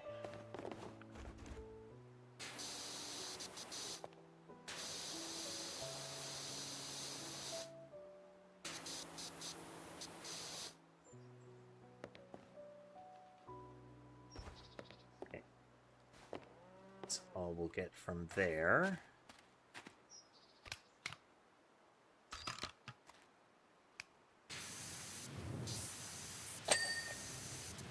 There we go.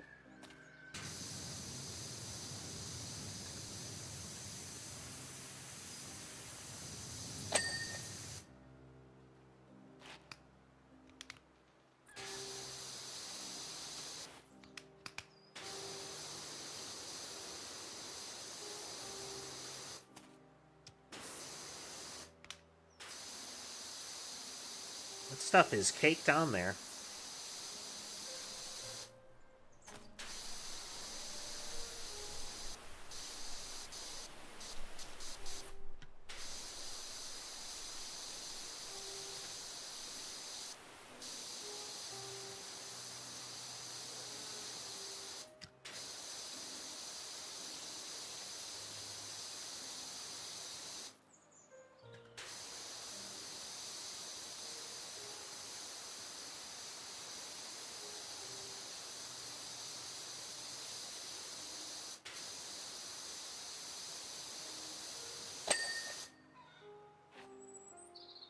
Okay.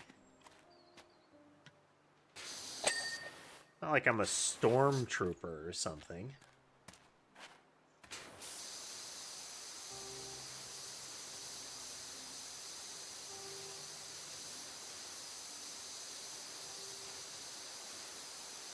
Of course I can hit the broadside of a barn.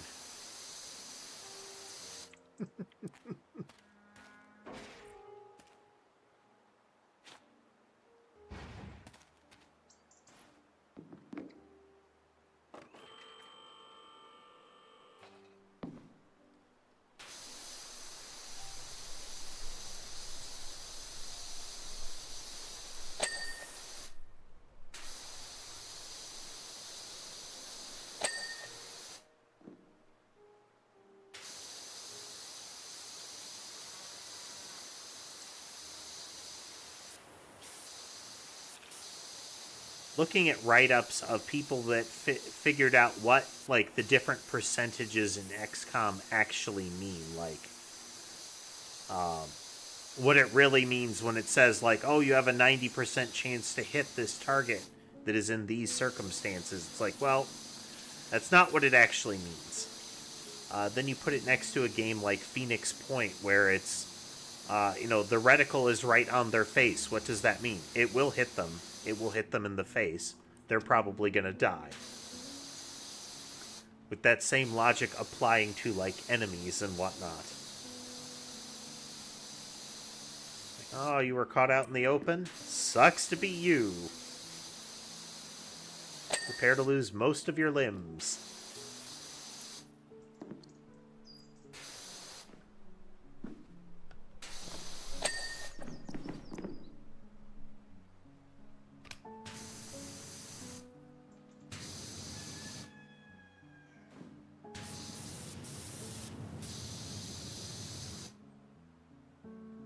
What I was aiming at there, but, you know.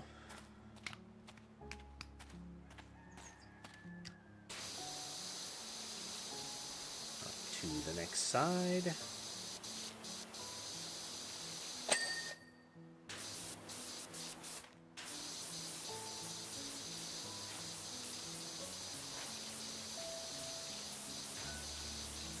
Give them a thorough gutter cleaning here.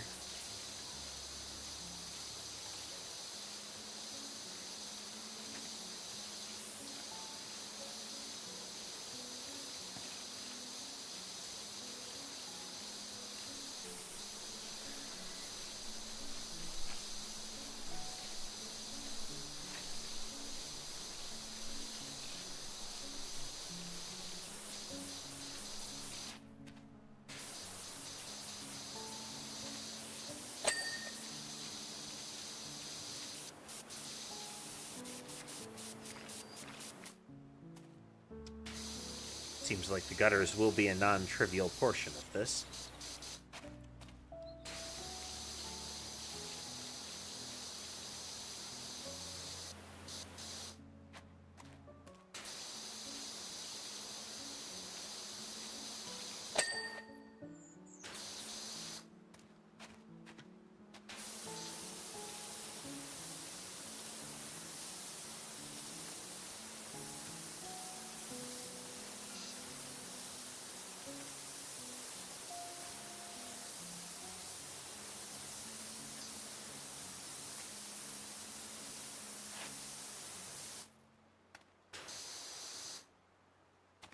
Okay.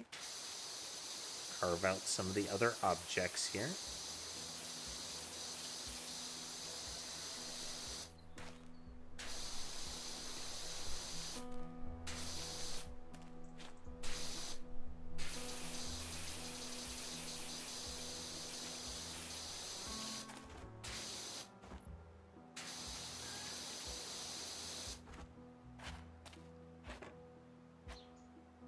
I like the pretty much telekinesis we have as far as grabbing those objects. The full-on yoink, you know?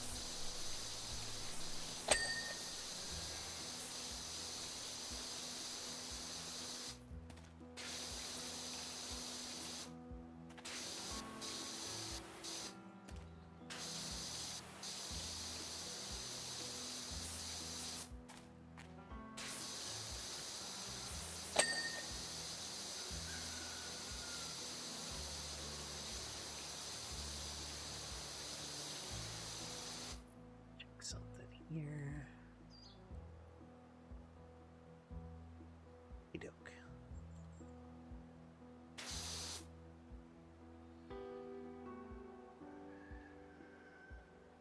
beverage before I keep forgetting.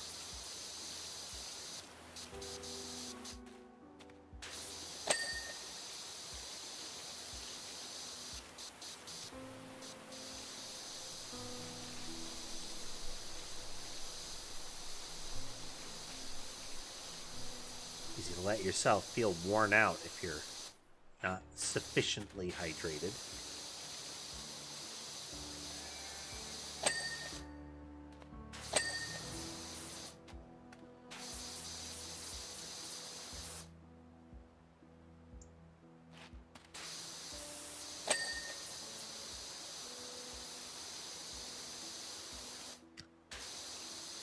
An aspect to the whole hydration craze that was out there for a while,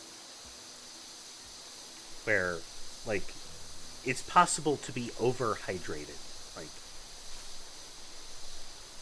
if you really set out to and just did the, like, the trends of, like, drinking piles of water, just, you know, bottles and bottles and bottles of water. For a while, there was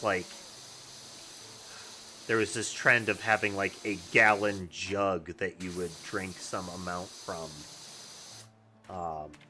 like, throughout the day. Like, you had to have at least this many jugs of water every day for maximum healthiness.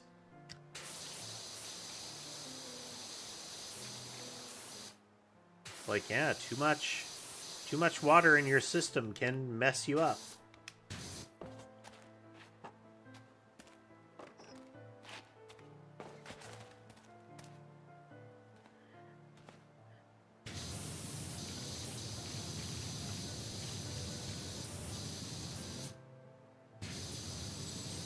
I mean, it's definitely in the U.S., but I feel like it's just humanity in general has a problem with taking things to extremes. You know, if a little is good for me, then clearly all of it should be good for me.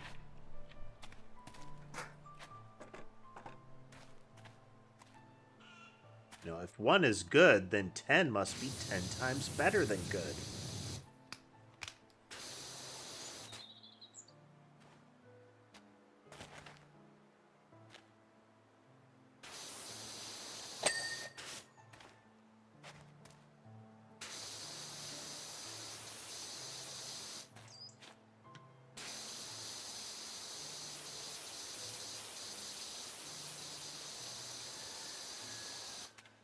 Diet trends and similar that have doctors and scientists being like, no, stop it, stop it.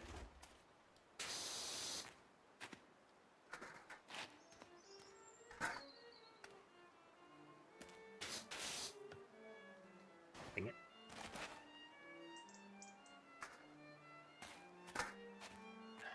Move ladder to side, grab other ladder.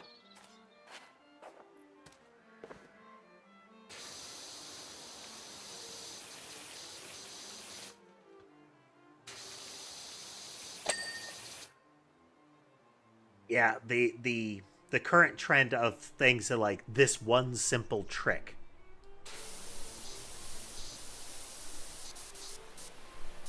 Those, to some extent, are extremely concerning because they tend to address, like, non-trivial medical conditions.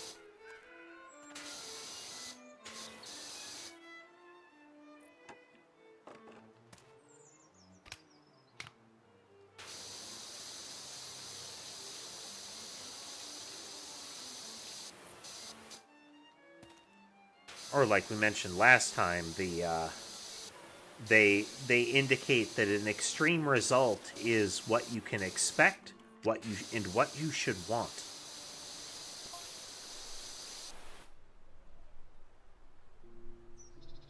See, now we're in Pumpton. We can't draw water from the Kalakalama River.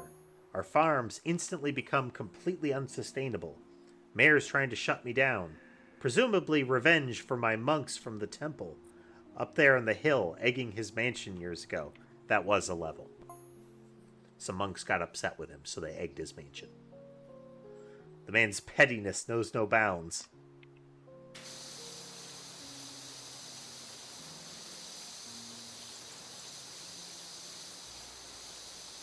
Mayor really has a lesser Lex Luthor vibe going. Your lawful, evil, bureaucratic villain.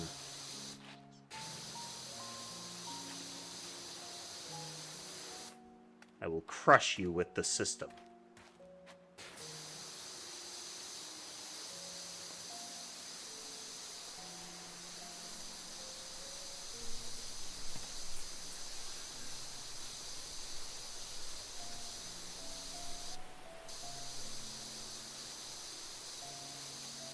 Here.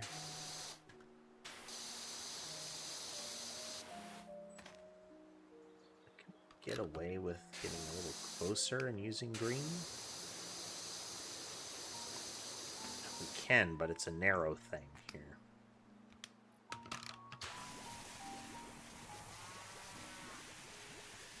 Let's accelerate a little.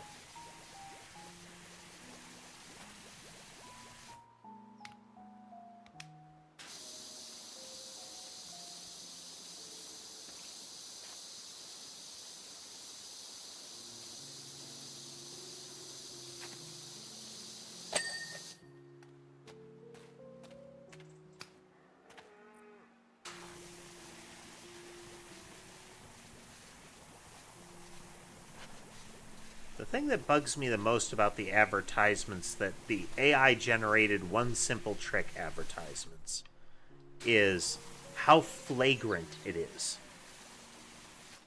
Like, it is very apparent that they are just cranking these ads out, and they swap out, you know, either the miracle product that the man doesn't want you to have, or the secret trick that is being taken down.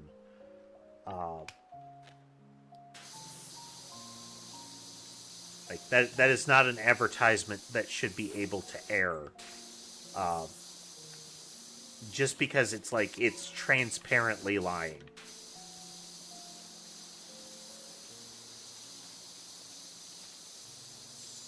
But because we have a very buyer beware setup in the US, at least, it's, well, you know, you should have done your own research.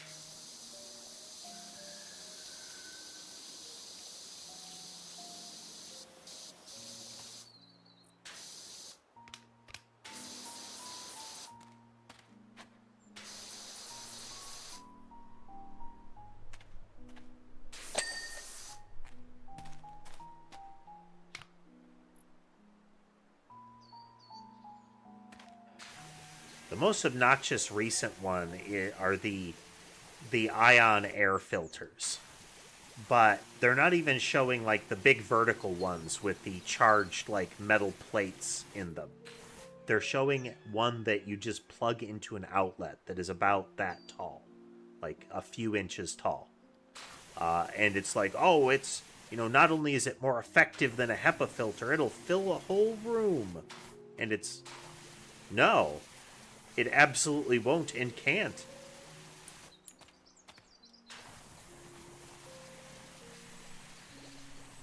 And if it could, you should be very concerned about putting it in your home.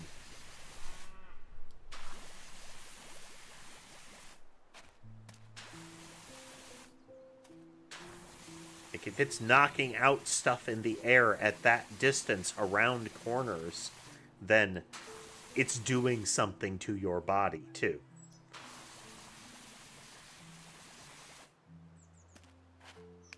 Cleans and purifies your air with the power of gamma radiation.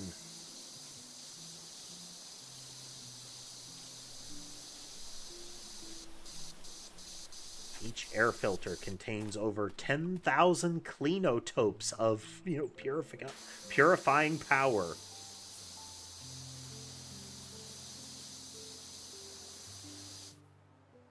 Cleanotopes may contain uranium.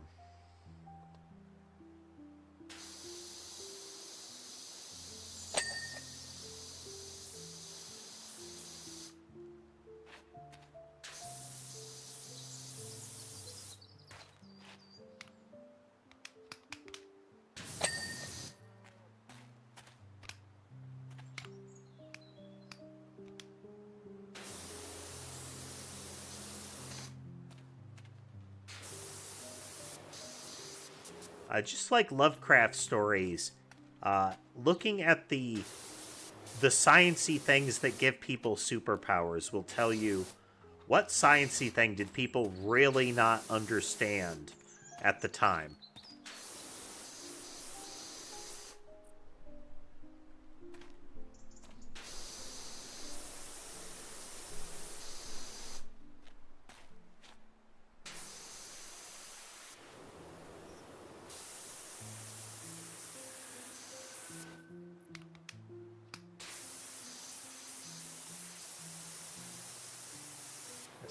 Radioactive creatures, for sure.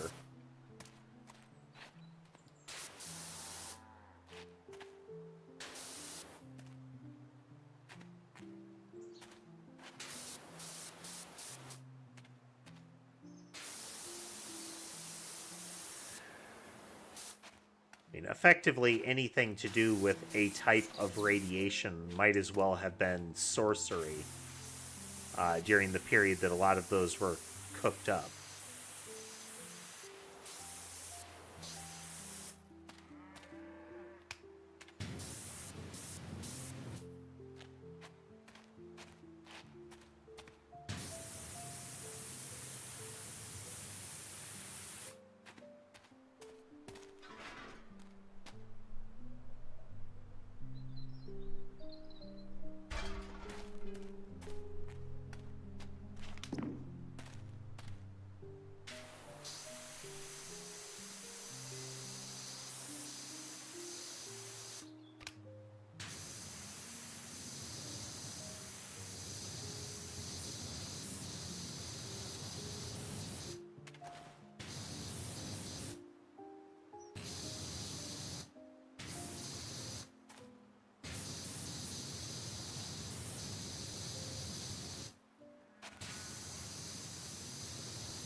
You'd also have the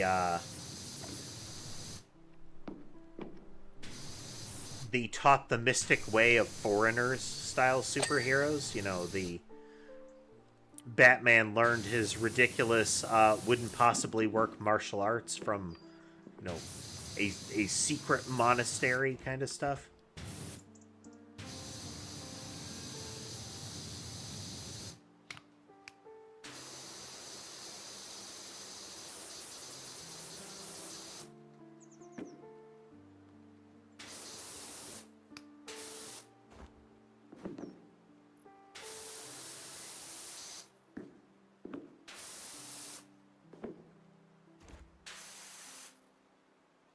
Oh yeah, there's always the ones that are just flagrant.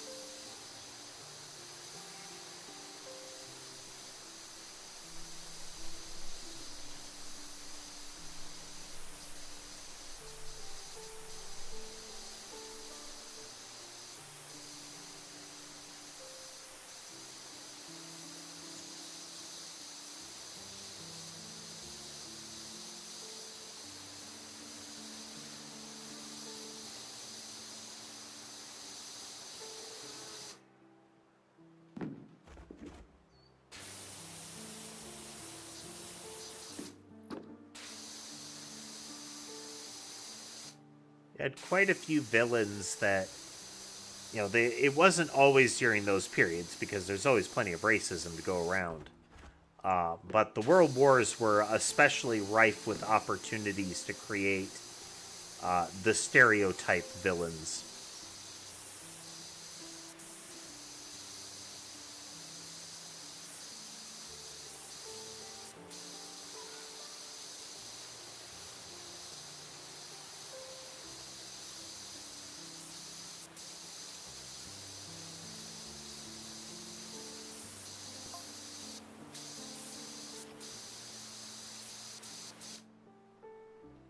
You know what? He doesn't he doesn't figure how us country folk fight back.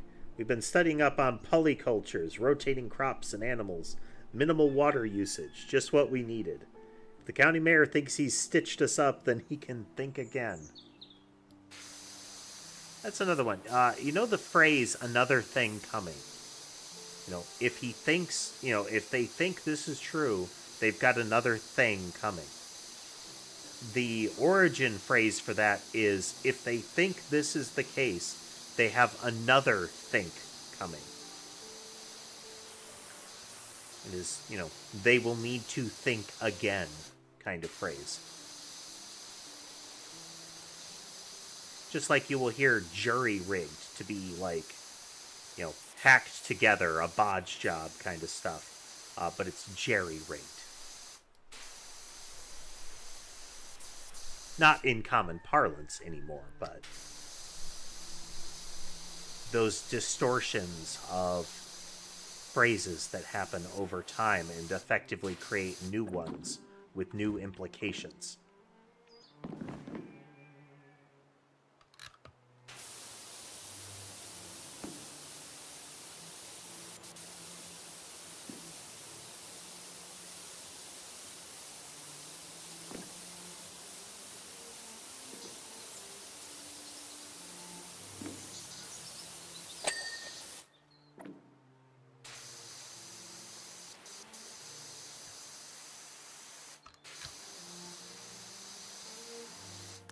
For monies. Ah, we have enough monies.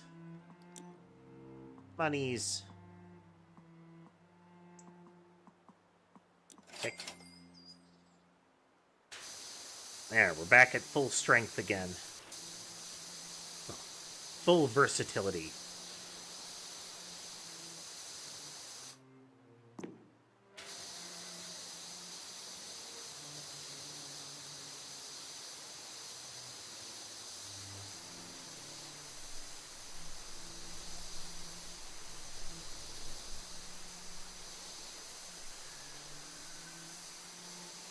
What's another thing that's happened recently? Oh, Vampire Survivors. They've got a new free update that is the Balatro crossover. With like 4 new clown characters, series of new things.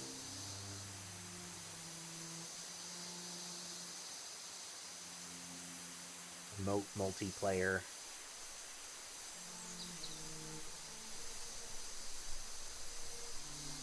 The fact that they keep adding new stuff to the game is another one of those testaments to,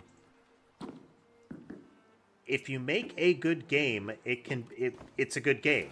Like, just that. It doesn't need to have particular bells and whistles. It just has to be what it is and do what it does.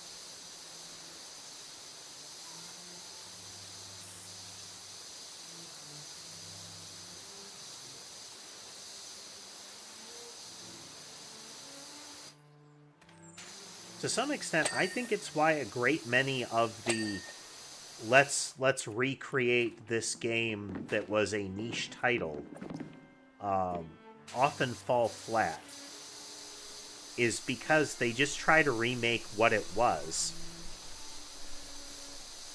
like what they remember of it, instead of like completely recreating what it was in that scenario. It's because if it's you'll get people think this is what it was, and it doesn't carry anymore. It like that's not what people actually wanted or enjoyed about it. It was something else. But the nostalgia of the creator presents it as, well, it was this thing. Okay. But is that actually what it was? You know, did you execute on what you claimed and what it was?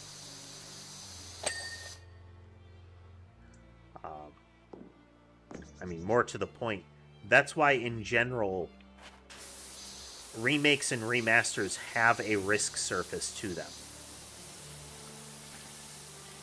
Because if you try to bring back what people loved about something, you might not, you might miss or just not realize that that's not what they cared about.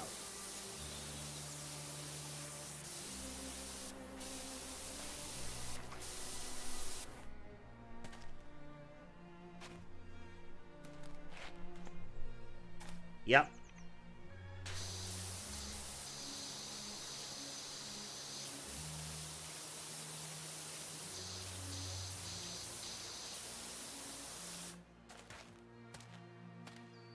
You know, what actually was this game?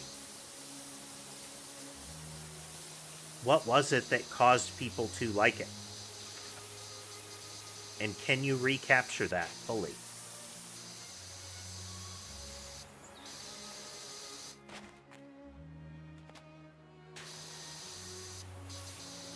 And if you aren't confident that you can, then making it a new thing.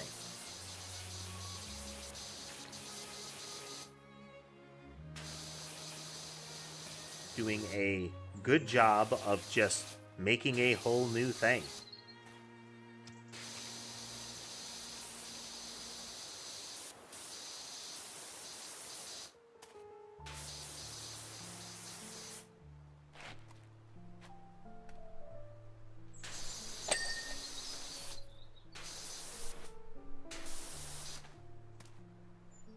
And whole new thing does not mean, you know, something that has never existed in the history of man before.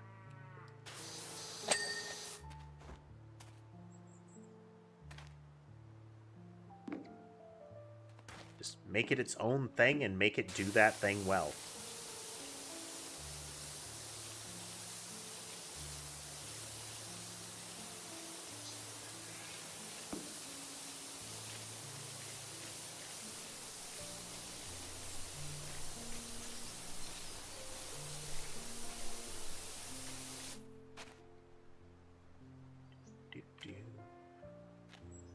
Where do we want to go next? Let's get the gutter out of the way.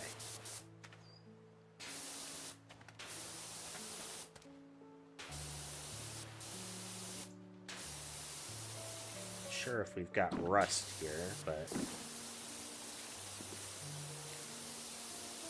seem to be able to cut through it reasonably well, just kind of waggling the washer like this, so.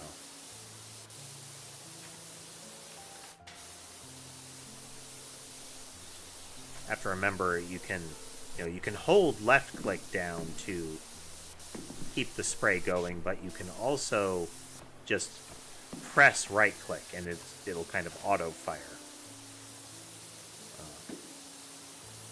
It's not a big exertion, but it'll save some wear and tear on your finger.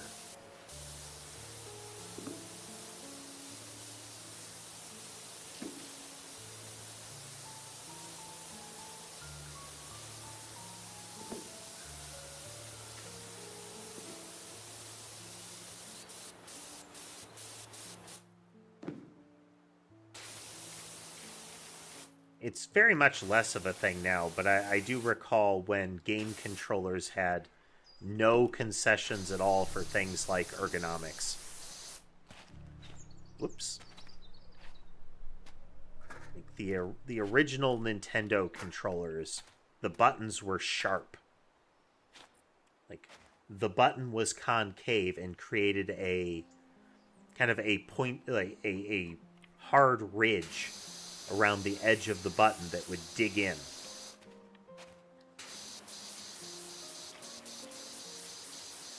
So as well as just the corners of the controller. Real easy to develop calluses from that. And or blisters.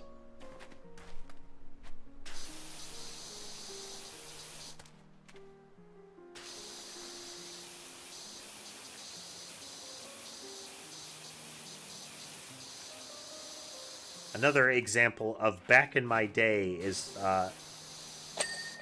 often excludes the, back in my day, it was real bad. Like,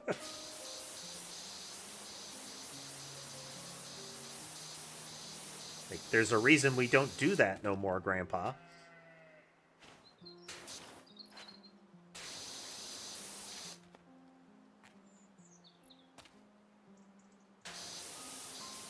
I had to walk to school in the snow. We didn't have snow days.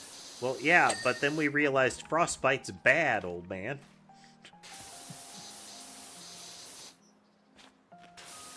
It impedes learning and development.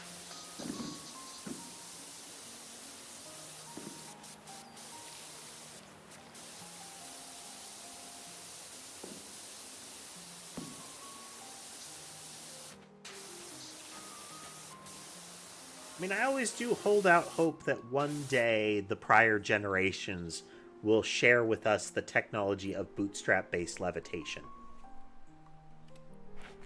It hasn't happened yet, but there's always the possibility.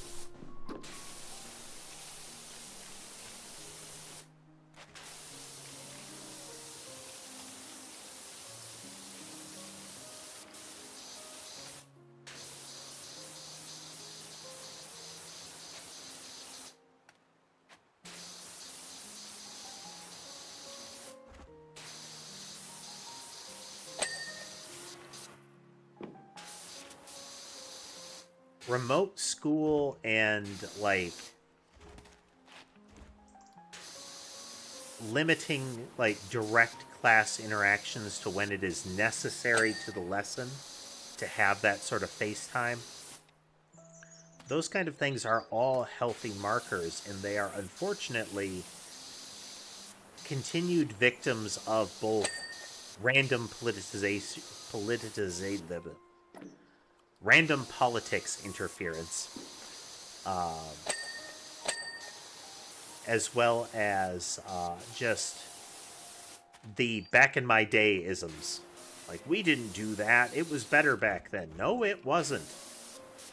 Demonstrably, statistically, objectively, it wasn't.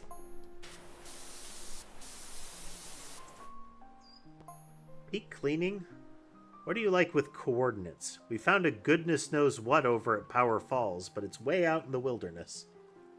Hey, another shrine of some sort.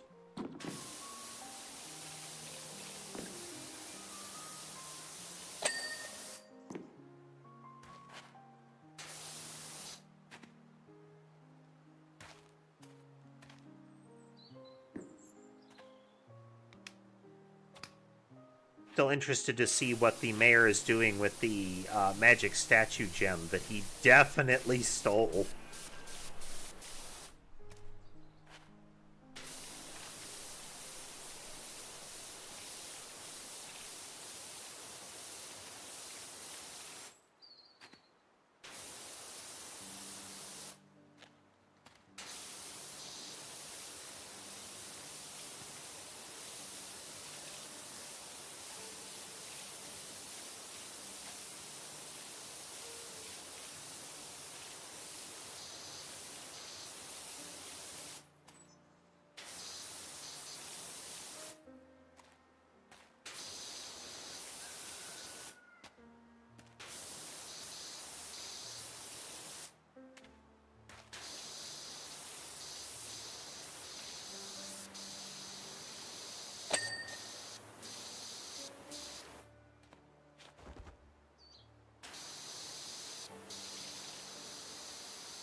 Old weather vane.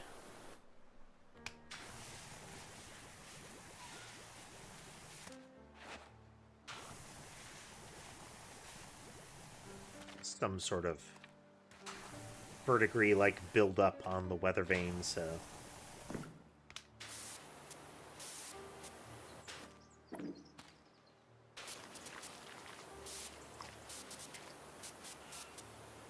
I expect it's kind of regional, but weather vanes even have like versions of, well, there are some places that the fact that there's a rooster on it contributes to its naming, and I wonder why. Not like I wonder why they would name it after the shape, but I wonder why that shape is used. Because generally, a rooster is more commonly associated with the dawn not with the direction the wind is blowing.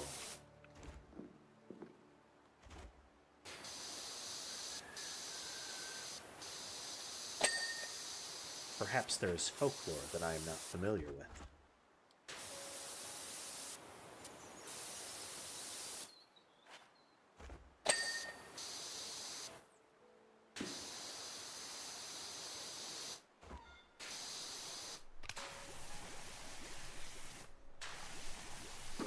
Sure we haven't missed anything here.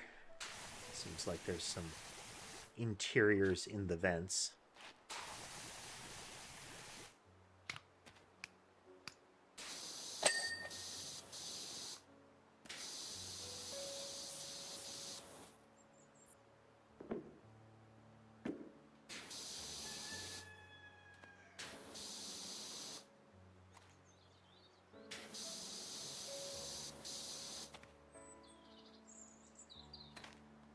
That'll do there.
Go for the upper roof segment next.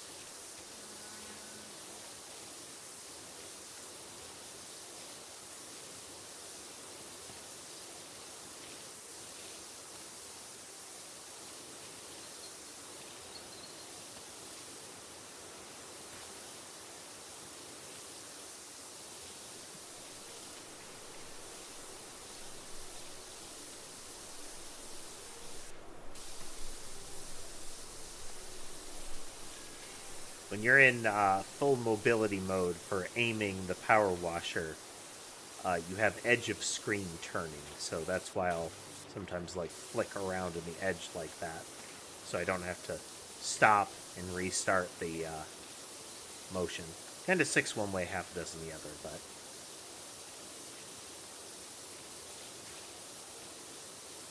what was another fun one? Baker's Dozen.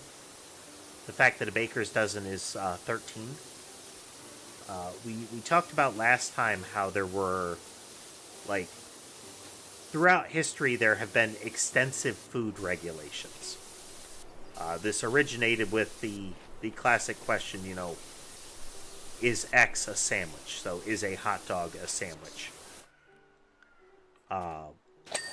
And a lot of the cases where there is a legal reason, that there is a law that says this constitutes a sandwich, and thus this thing that we might not consider a sandwich is a sandwich. Baker's Dozen falls into one of those categories because loaves of bread had to contain, like, per unit, or, you know, per amount of money or per weight, they had to be of this composition. So an extra one would be included to ensure they did not break the law. So when you ordered a dozen, you got the extra one just in case.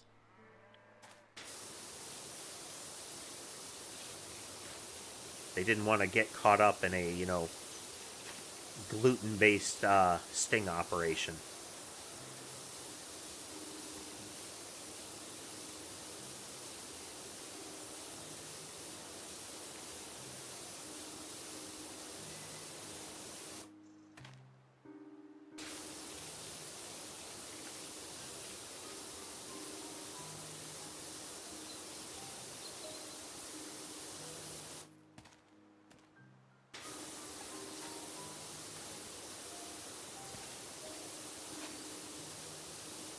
It's fun to learn those kind of things. It's also fun to learn, well, not fully fun, but very interesting to learn when it's something that you considered very true, whether it's a little factoid or some element of history or something like that. Turns out that not only is that, like, not true, is that it hasn't been true for a while. Like, the knowledge that that's wrong has been out there for a while. I mentioned Mini Minuteman earlier. Again, good little history channel. The newest video that they put out is about the U.S. or the U.S. Roanoke colony, and there has been some mythology surrounding that about the disappearance of the colony, with the only trace that was by folklore, the word Croatoan carved in a tree. And apparently it has been known, and more recently, like, extensively shown, no, they know what happened to that colony.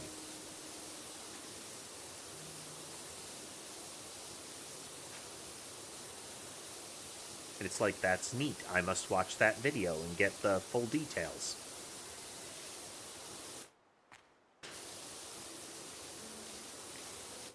Yeah, exactly, Tass. It's Croatoan is the name of an island to the south, and the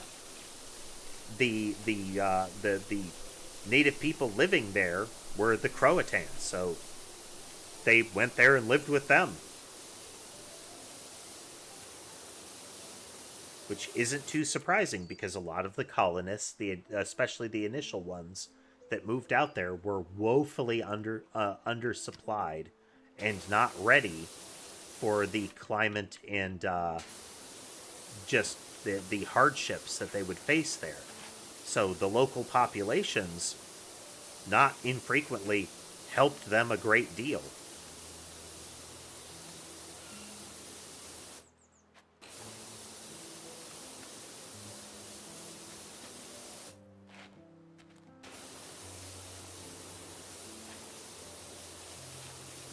And were thanked in various degrees of "you monster," you know.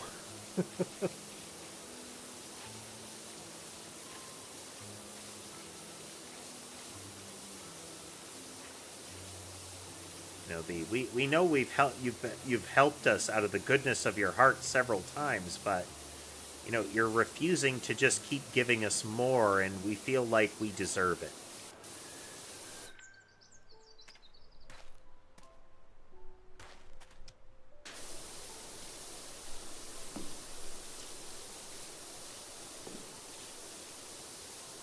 Well, we can't have that in our history books anymore. That sounds like, people might have been evil.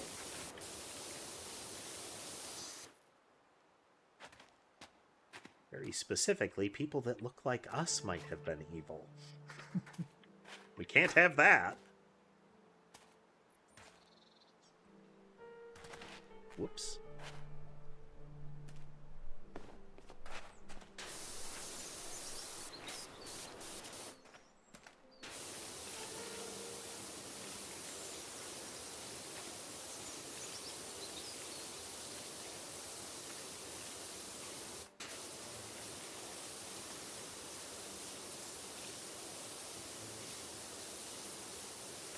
But it's that sort of revisionist history, but we don't like the idea that we did a bad thing. It's like, no, it's legitimately good for you to be able to point at, we did a bad thing, we acknowledge that it was a bad thing, and we don't do that bad thing anymore.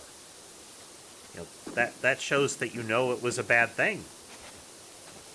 You excluding this part makes me feel like you don't think it was a bad thing.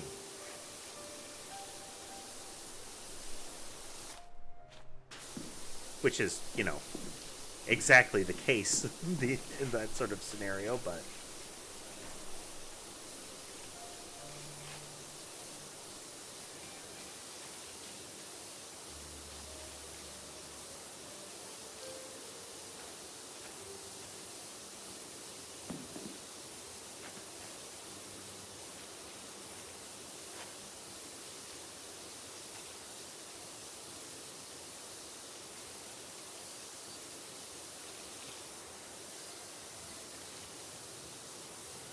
Oh, good times, though.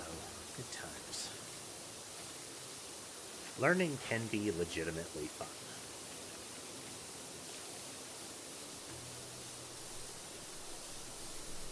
Even if that means learning that you need to relearn something.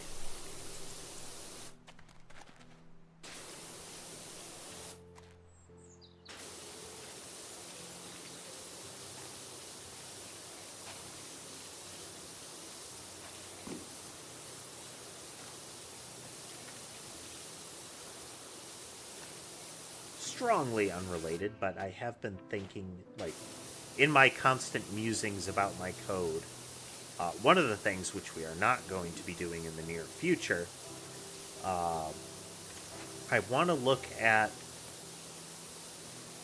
better implemented object caching. One of the limitations right now is that we're still recreating a lot of nodes and related objects, physics structures, and that kind of stuff, and that's not good. Fellow fans of mystery, anyone got any juicy theories on who might have stolen Merman's gem? But in Godot, anything that is part of the scene tree is expensive, and we want to mitigate any creations of that kind of thing if we can avoid it. So some of that stuff will be doing things like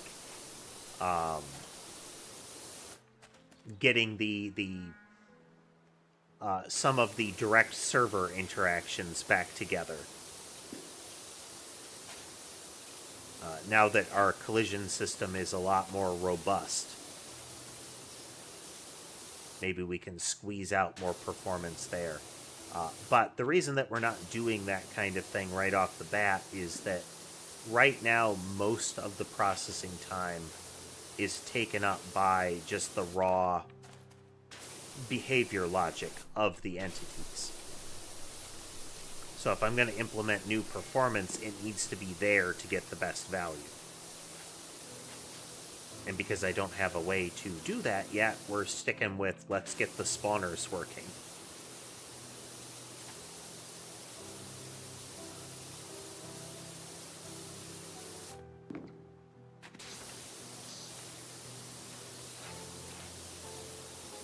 There's a lot of optimizations out there that are for, like, there are many, many things on the screen. But one of the things that most of those rely upon as far as the logic behind what the optimization is that the objects are all things that move effectively in a single vector over time, to where there is pretty much no calculation that happens about it. It's just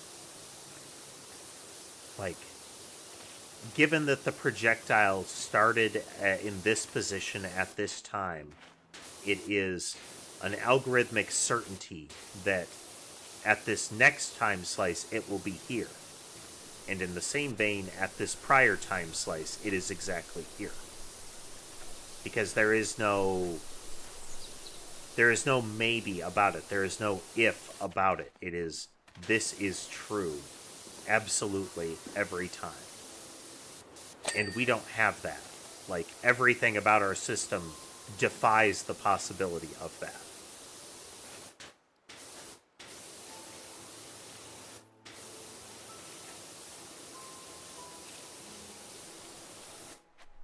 Or at least defies the ease of doing that.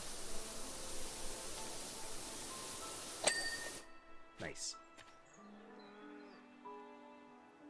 Some part of this roof is not done yet.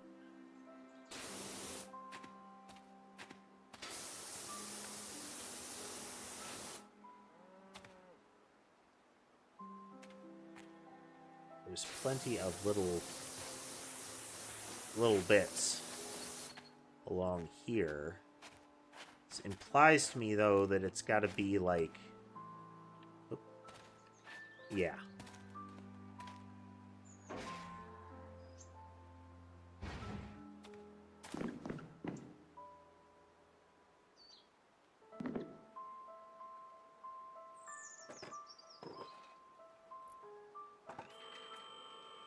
button wasn't cooperating.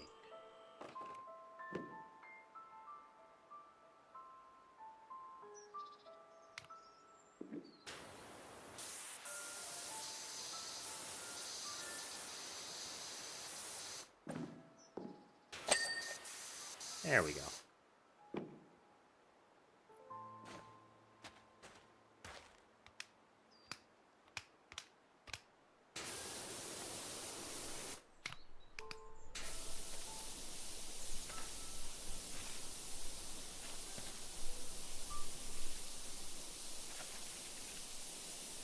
Oh, if this is necessarily better than just using green. It's very similar.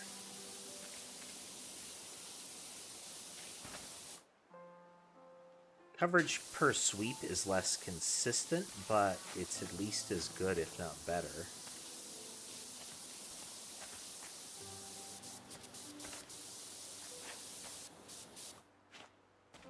We're at it. Let's get this gutter out of the way.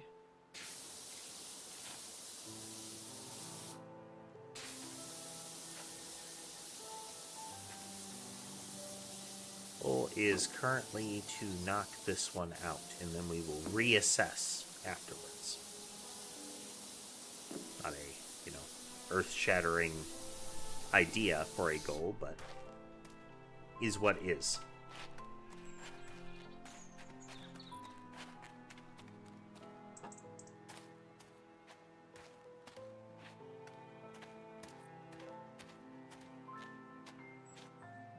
That's not good enough. Yeah, it's right here. This'll do.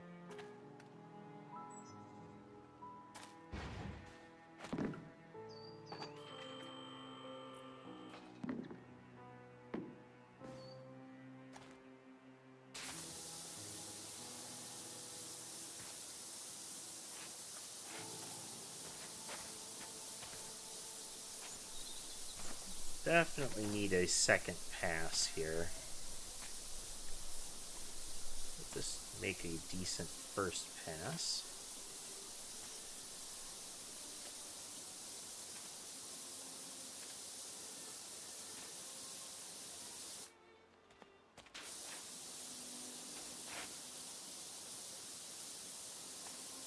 Slightly change our angle here.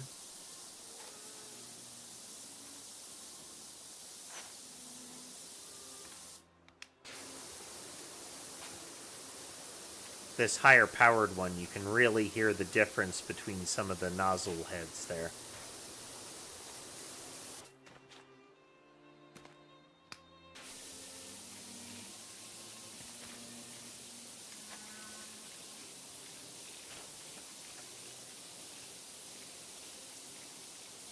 Put this roof out of the way as we can each pass.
Windows, you want to make sure that you approach it from both angles like this to get the deep edges out of the way.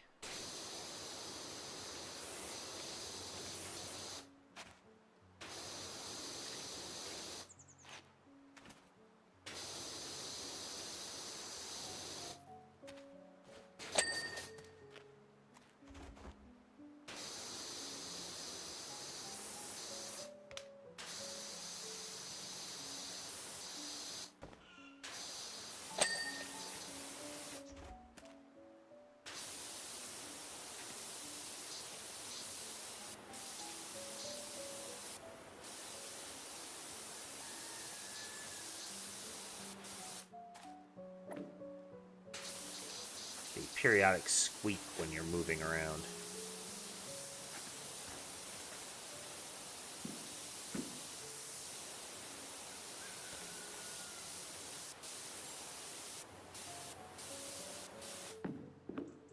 The amazing traction that this guy's boots have.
Falling off while backtracking is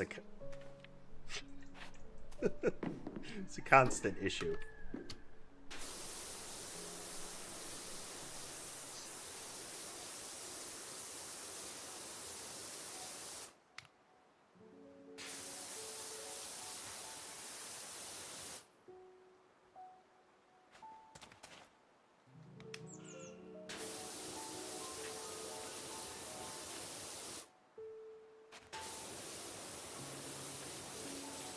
Finding myself craning my neck to try to look around something.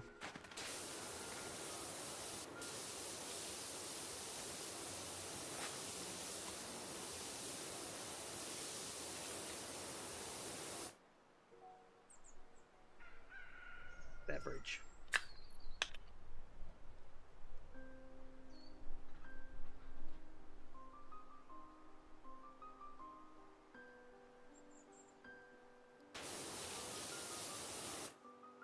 So we have the three on the bed. We have Sky and Ember on the desk. And Molly under my feet.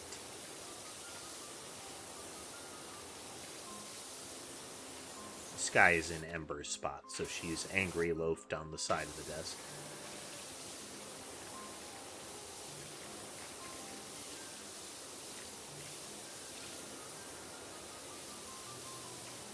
He starts moving and she immediately looks over where he is to see if he's going to vacate, but he didn't.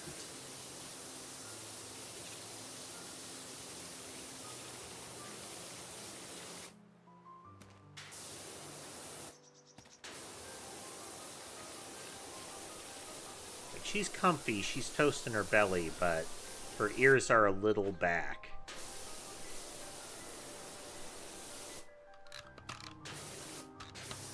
Like, yeah, this is comfy, but you know what would be comfier? My spot.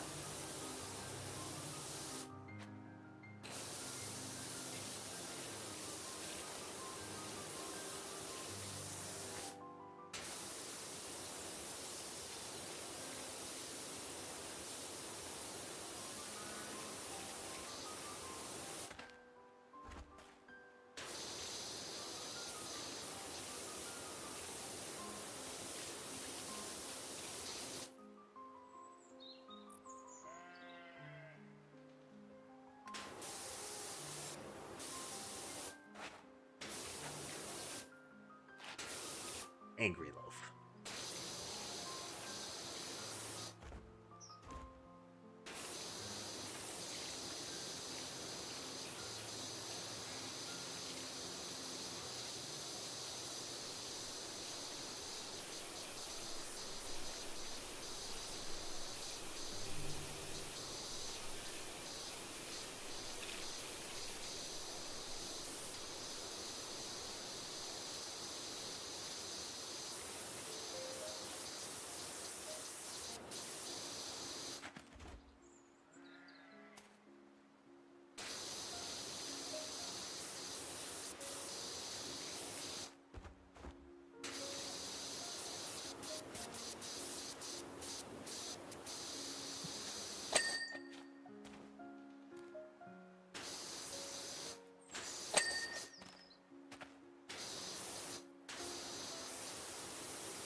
That little hop and flail you can do to sometimes catch the last little bit of something.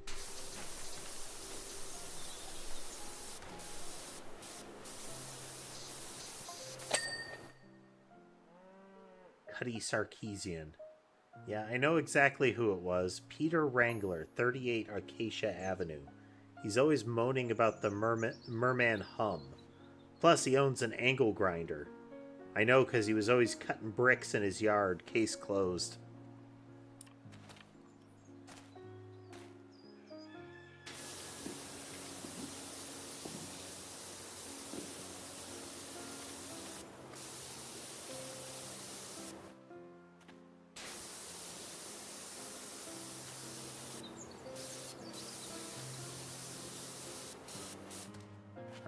I assume the assumption being that he had a tool that would have been convenient for in the pursuit of removing the jewel.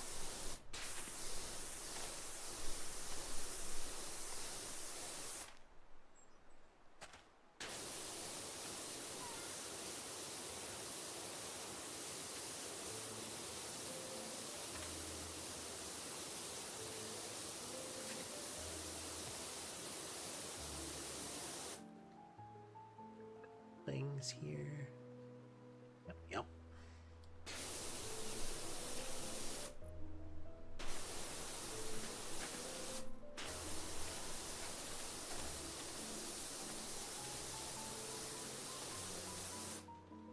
Game really does create that nice, just kind of neutral sound to it.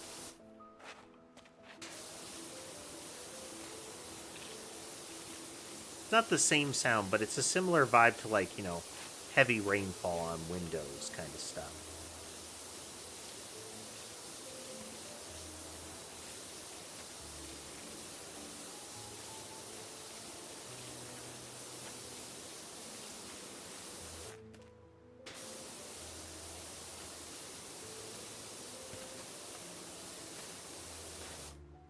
Let's just turn around before we yeet ourselves off the edge again.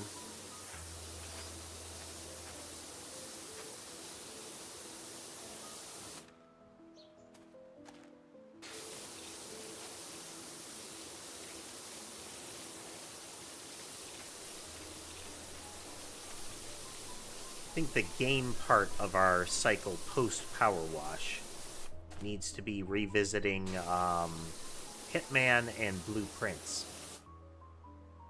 We need to get some streams of those rolling again.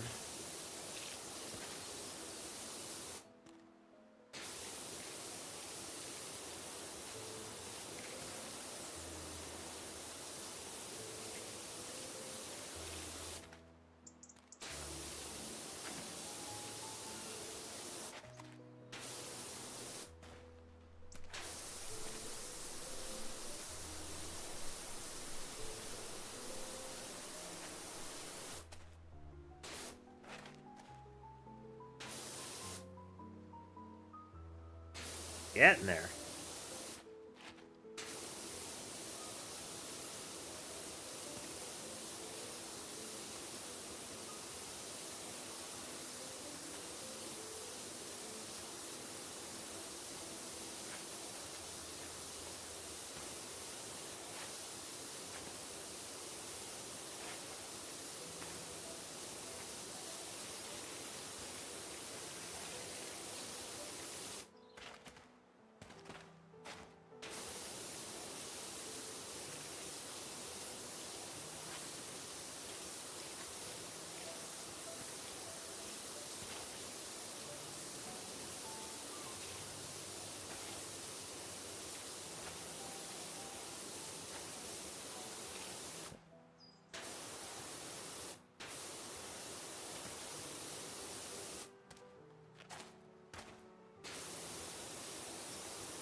Hopefully I can get through this. Starting to get a little drowsy.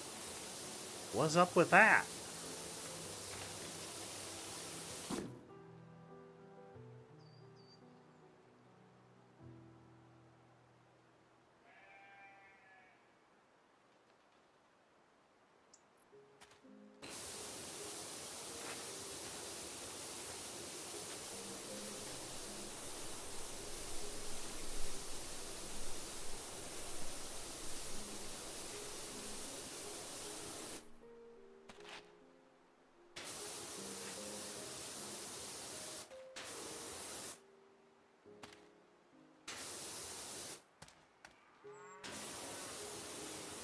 But we soldier on.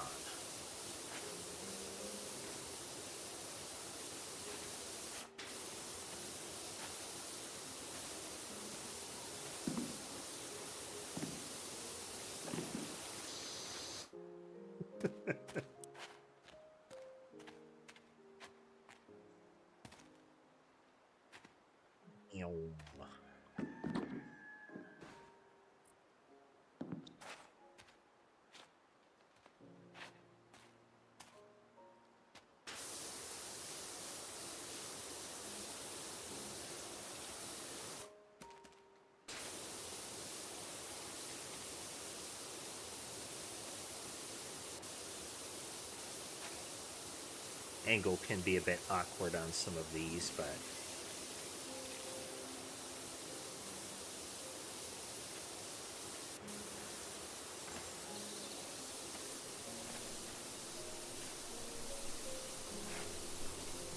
just can't move so fast that we disconnect from the roof, you know?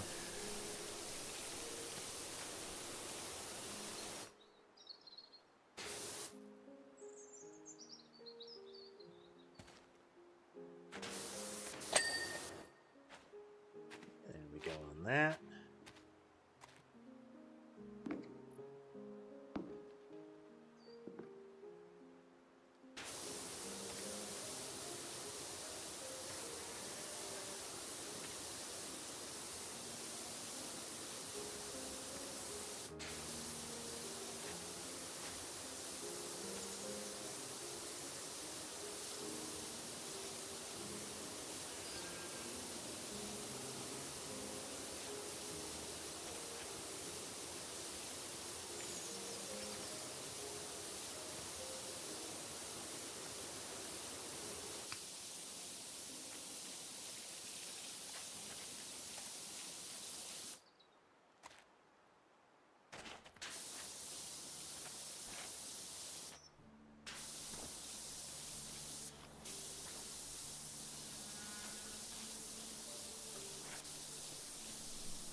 Okay.